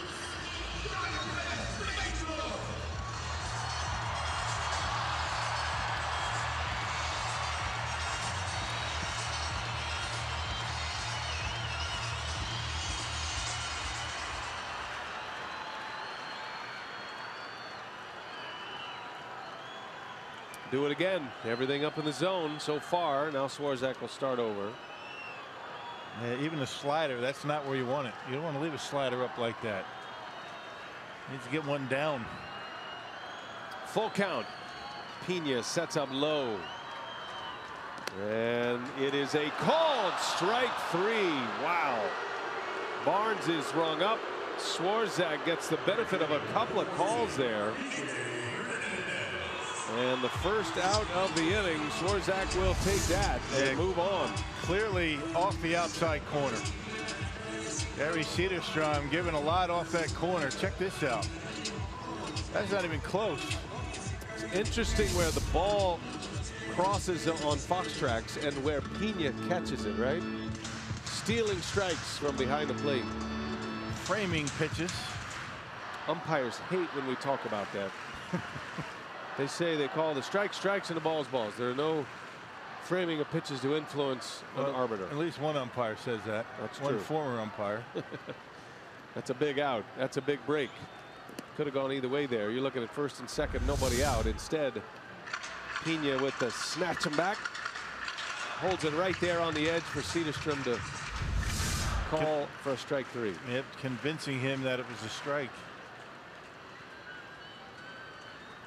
Kike Hernandez batting for The Dodgers first at bat came into the game to play right field last inning. And a swing and a miss of that slider. Much better that time. Still up a little bit. Swarzak may want to realign his sights a little, unless he's trying to throw those up there, which I don't think he is. Normally not where he throws his slider. Well, the first one was down and away like you want it. Ball and a strike. There's where you want it. Good block by Pina.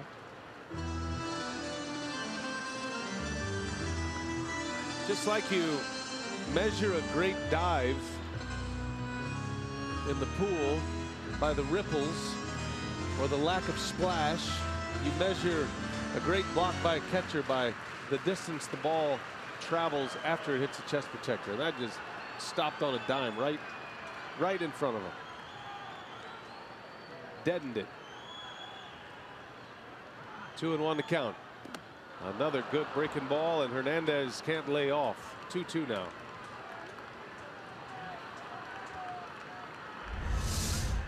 Where you want it. You see the grip, the spin. Not a whole lot of break, but off the corner, Hernandez pulls his head. He was looking into left field. They call him the disappearing slider. Been all sliders so far. 2-2. See what he does. Fastball misses. He was going for that same spot. And the count is full again. Second consecutive hitter with a full count. Got the top of the order coming up next. They've got some thunder in that lineup. Don't want to put the tying run to the plate. An action pitch to Hernandez coming. Utley with a very short lead at first. And a called strike 3. Hits that spot with a fastball. Once again, same exact spot that Barnes got rung up on. This one might have been a little bit further off the corner. Check it out. Fastball. Pina holding it there and gets a call. About face for Hernandez. So think about where the slider starts, halfway to the plate, right? And then think about where that fastball is located. It's in the same spot. Hernandez has just waved at 2 of them. You know he's thinking about it. Yep. Swarzak sticks the landing on the outside corner for back-to-back Ks. It's great pitching. It's great receiving too. Yeah, you're right. Give an assist to Pina. I'm with you. Top of the order. Here's Taylor.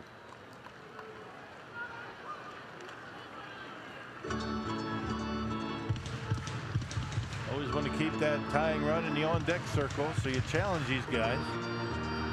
No walks. Swarzak's come close. A couple of walks.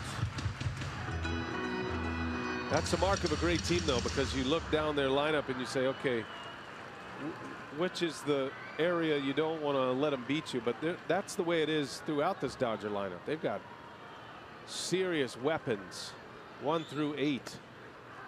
There's a strike. Fastball.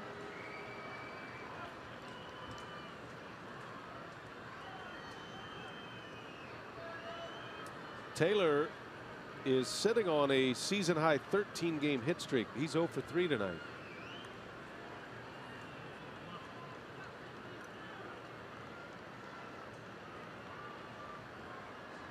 Had a 13-gamer until it was snapped last night, I should say. He's 0 for 6 in the series. And he's looking slider. He's been watching Swarzak throw those sliders, and he's been able to throw 2 fastballs right on the corner. Just outside the top 10 in hitting. Up there in OPS as well.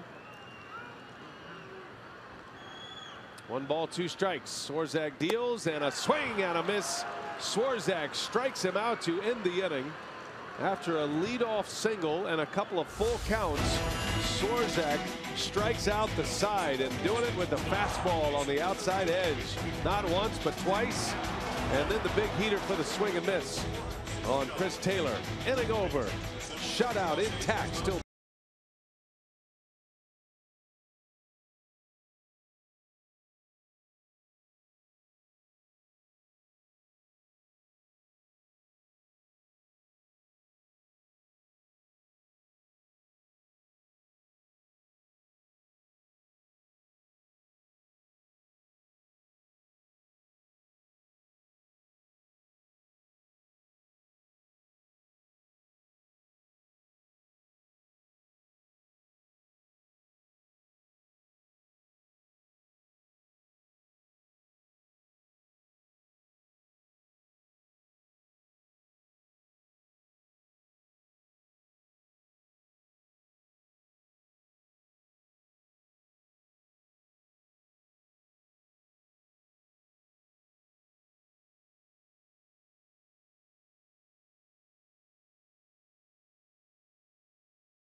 brought to you by Potawatomi Hotel and Casino in Milwaukee, holding on to a 3-0 lead, trying to even the series here against the Dodgers as we head to the 9th. And you can commemorate the inaugural Players Weekend at MLBshop.com with limited edition Brewers jerseys and t-shirts featuring player-selected nicknames. You can wear the gear that the players are wearing on the field during this weekend's showdown with the Dodgers, and all of that is available while supplies last at MLBshop.com. All right, Sophia, thanks. Here we go to the 9th inning. Cheeseheads are out. Brewers fans are here and trying to see their Brewers win and give themselves a chance at a series win tomorrow. Tough to beat the Dodgers at Dodger Stadium. Tough to beat them anywhere, but especially here in their home ballpark. Losses have been few and far between for LA in this venue. And Brewers have played well. They just, haven't been scoring a lot of runs, but the pitching, the defense has been terrific. 3 outs away from getting a win here tonight. Eric Thames leads off, and Thames chasing one inside. Avilan has stayed in there on the left-handed batters. The Dodgers have won 31 of their last 35 games here at Dodger Stadium. So going back to June 7th, which is the last time they actually lost a series. They're 31-4 here. Lost a series to the Nationals. 2.5 months without losing a series. It's unfathomable. Well, already, these Dodger fans are going to, get something they don't see very much of at this ballpark. That's the right. Bottom of the 9th. That's a good point. There's a swing and a miss. 2-2 on Thames. Dodgers have won 13 of their last 14 here.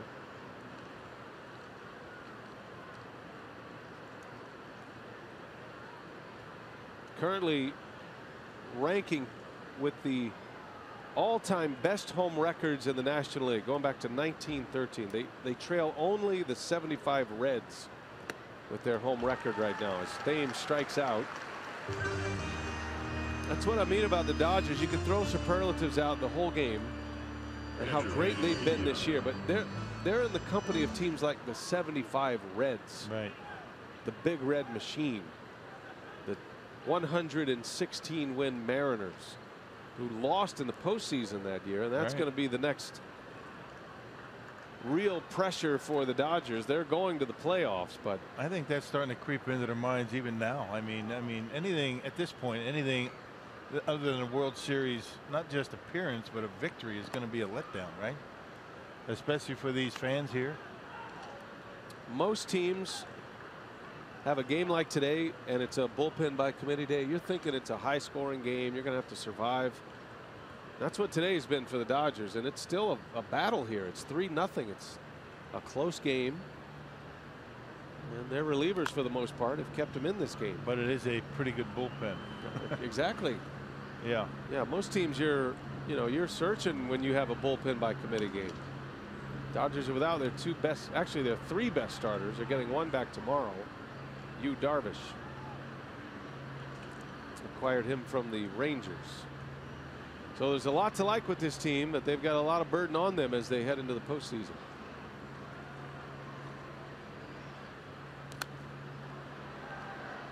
And the Brewers played them very well in Milwaukee in June. They lost 2 out of 3, but they felt like they could have swept the Dodgers. Had a couple of late leads get away. They scored exactly the same amount of runs. Both teams scored 12 runs in the 3 games.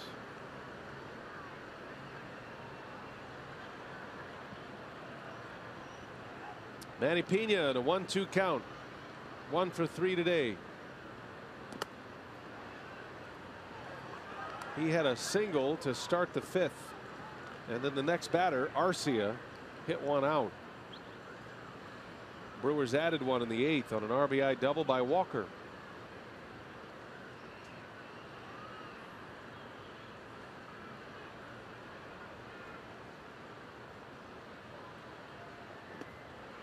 Pina down on strikes. Back-to-back Ks for Avilan. Trying to pitch the last 2 innings. Miller Lite, what's on tap? Jimmy Nelson and Darvish. Terrific pitching matchup under the sultry summer sun here in Los Angeles. Temperatures expected to soar near 100 tomorrow afternoon. Exactly the way Jimmy likes it.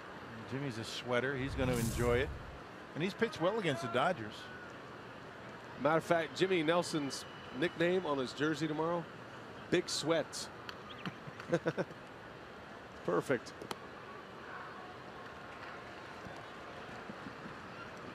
Craig Counsell said before the game, Jimmy Nelson is going to make multiple contributions to the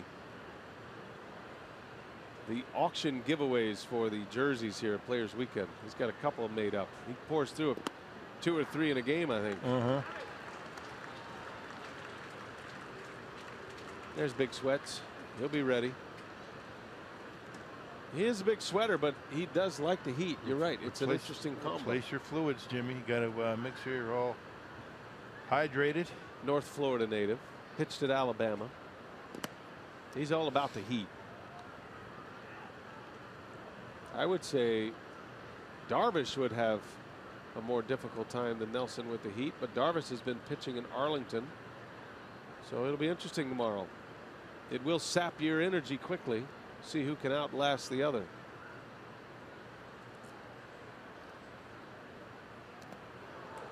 Two to Arcia. Biggest swing of the game turned in by Arcia in the 5th inning. Ambush. First pitch fastball. Arcia ripped it over the center field fence. 13 homers, 42 RBIs for the slick fielding shortstop. This guy's got star power written all over him. Yes, he does. Coming a lot sooner, I think, than people imagined. 2-2 pitch. Inside, ball 3.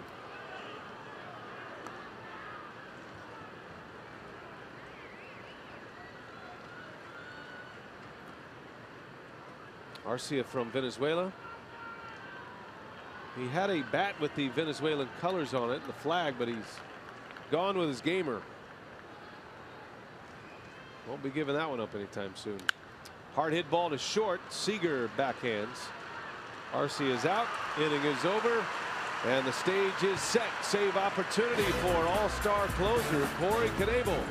Here we go to the bottom of the 9th. Seager, Turner, and Granderson coming up.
Two big swings, Arcia and Walker. 3 runs in, 2-run homer by Arcia, RBI double by Walker in the 8th. And it is 3-0 as we go to the bottom of the 9th inning. And Corey Knebel trying to nail this one down and set the Brewers up with a chance to win the series tomorrow. Yes, not save number 27 of the year on Tuesday against the Giants. A scoreless 9th inning. Gave up a hit, struck out a batter. First reliever this year to 100 strikeouts. He beat Craig Kimbrell to 100 Ks. Not a 3-to-1 strikeout to walk ratio for Knebel. And he is going to have to earn it tonight. Does have a 3-run lead, but he's got the heart of this Dodger order. Seager will start it, then Turner. And Seager with a swing and a miss. 98 with a fastball upstairs. Yeah, Corey's curveball has been terrific as of late. He's had a good curveball this entire road trip. Seager choking up a little bit on the bat. And another high fastball. Seager can't lay off, and it goes to 0-2. Bird dog. Sounds about right. The Texan, Corey Knebel. And the curveball misses low. Yeah, it's been a good pitch for him. I mean, that keeps hitters off that fastball. Talking to Corey, we mentioned the flooding in Texas. His wife's family is from Victoria, which is down towards Houston. That's where a lot of the flooding is happening, and the hurricane that hit Corpus Christi, and his thoughts are with some of his family. Seager sends one foul down the left field line. Yeah, but you know, they're human, and they have other things going on other than baseball that might affect their concentration. Well, you hope he's dialed in here. Looks like it.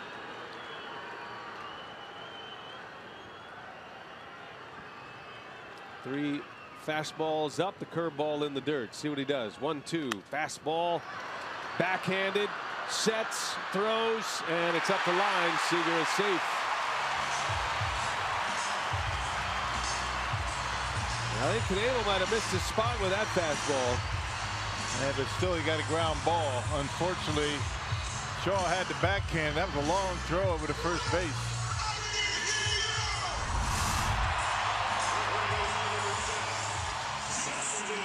That's just a good piece of hitting by Seager to get a bat on it. And they had Shaw over in the hole, but that long throw off the mark, I'm not sure it would have mattered. Seager busted it down the line. Shaw's normally a money thrower. He has had two bad throws here today. Scored as a hit. Turner now, big swing and a miss. Chasing that big fastball as well.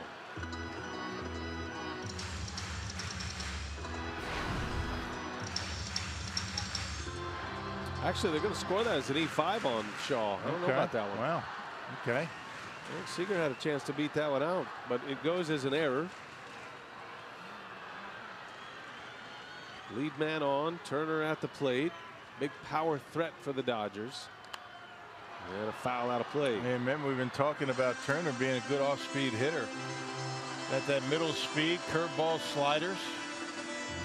And let's see if Knebel goes with a curveball in this at bat or just sticks with a fastball. Maybe show him one down in the dirt.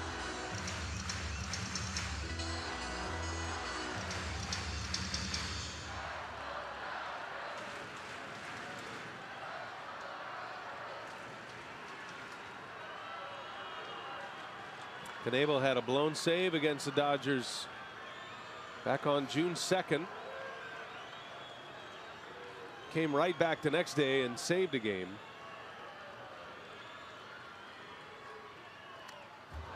Swinging a foul. That was Grandal who homered off Knebel in the 9th inning. That was a 1-0 lead for the Brewers. They had a lead over Clayton Kershaw and the Dodgers in that game. Knebel gave up the home run. And then in the 12th, Cody Bellinger homered off Neftali Feliz to win the game. You never want to blow a save, but it was impressive that Knebel came right back the next day and locked it down. And he's got Turner chasing. 100-mile-an-hour fastball, and Turner is out. Yeah, that's the thing when you're throwing that hard. I know these hitters feel like they have to dial it up. They have to start that bat a little bit quicker. And you swing at pitches like that. He didn't mean to. He started the bat, but he tried to hold up and couldn't.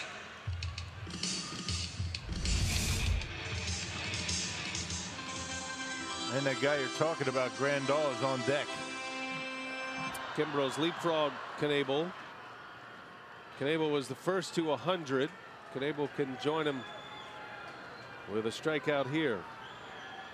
Granderson at the plate with a man on, and a curveball misses. Knebel set a major league record for consecutive games with a strikeout. First, he set a major league record to start a season, consecutive games with a strikeout, and then set the overall major league record held by Bruce Sutter. Made an all-star team for the first time this season.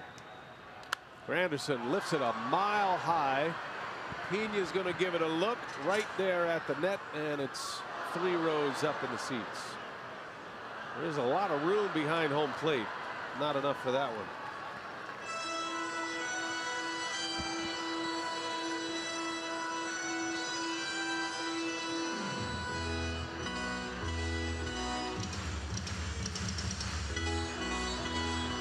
Knebel has been successful on 11 consecutive save opportunities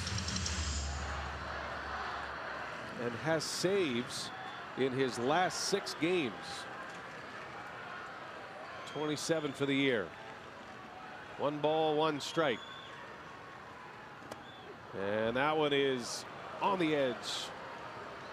1-2 the count. Foxtrac's had it more in the middle, but yeah, I think it looked like Pina might have been set up inside there. Reached across. Let's see if he goes with the curveball again. 1-2 the count. Curveball. Did he go? Did not. Man, that was a good curveball, and Granderson didn't bite. Yeah, he's going to get a lot of swings on that, isn't he? Now you figure fastball coming here. You don't want to walk the tying run to the plate. But he's got a lot of confidence in that pitch. See where he wants it. 2-2. Another curveball. Count this one. Lands the plane, and Knebel strikes out Granderson. Back-to-back Ks. Yeah, no way he's looking for that. I mean, that's how much confidence he has in that pitch. I mean, 2-2. You got the tying run on deck, and he goes with it. There's no way Granderson's looking for it. And able to get the call in the inside corner. Just locked him up. There aren't many pitchers that can freeze batters with curveballs. You see hitters maybe foul them off, or Knebel's a little different curveball. The runner Seager takes off with 2 outs. That'll be defensive indifference. No steal. That run doesn't mean a thing for Knebel. Swarzak gave up a leadoff single, struck out the next 3. Knebel facing Seager to start the inning. He reaches on an error, and he's punched out the next 2 batters. Scott Grandal, his nemesis from June 2nd.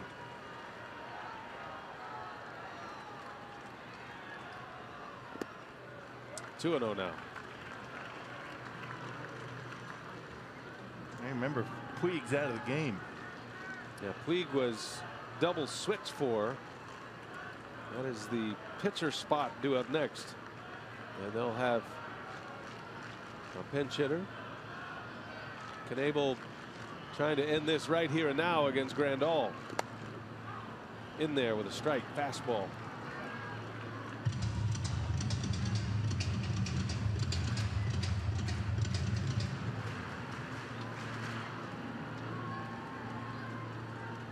Brewers lead 3-0. Knebel trying to secure a win for Zach Davies. 3-1.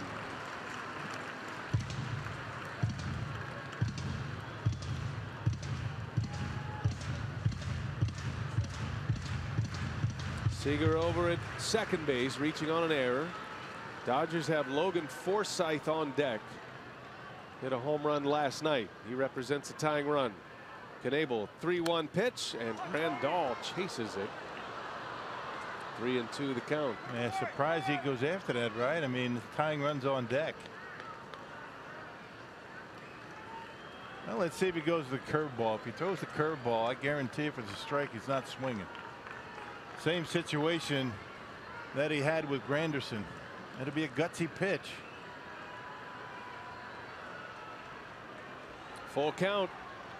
And now Pina calls timeout on his way to the mound. That might have been A reconsider by the catcher. Yeah, no doubt about that. I mean, no doubt that they kind of had a difference of opinion. And do they go with the curveball and risk walking him and bringing the tying run to the plate? Because you know Knebel, he remembers that home run Grandal hit. I mean, these guys never forget stuff like that. Yeah, but you know what? A home run here doesn't beat him this time. But he would love nothing more than to punch him out. Punch him out and take this one to the house. See what he does. 3-2 pitch, a fastball pulled right to Thames.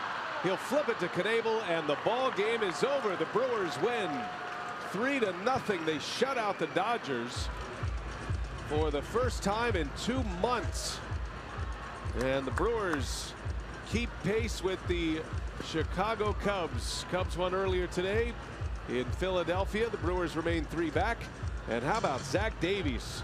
7 shutout today, and he goes right to the top of the wins list in the National League, joining 2 heavyweights, Zach Greinke and Clayton Kershaw. This guy's pitching at a different level right now. I mean, outstanding stuff. Orlando Arce with a big home run. Bullpen getting the job done. This is a nice win here at Dodger Stadium tonight. A 3-0 shutout, save for Corey Knebel. Time for Brewers Live. Let's check in with Jeff Grayson. He's standing by in our Fox Sports Wisconsin studios. For your Dodgers, no runs for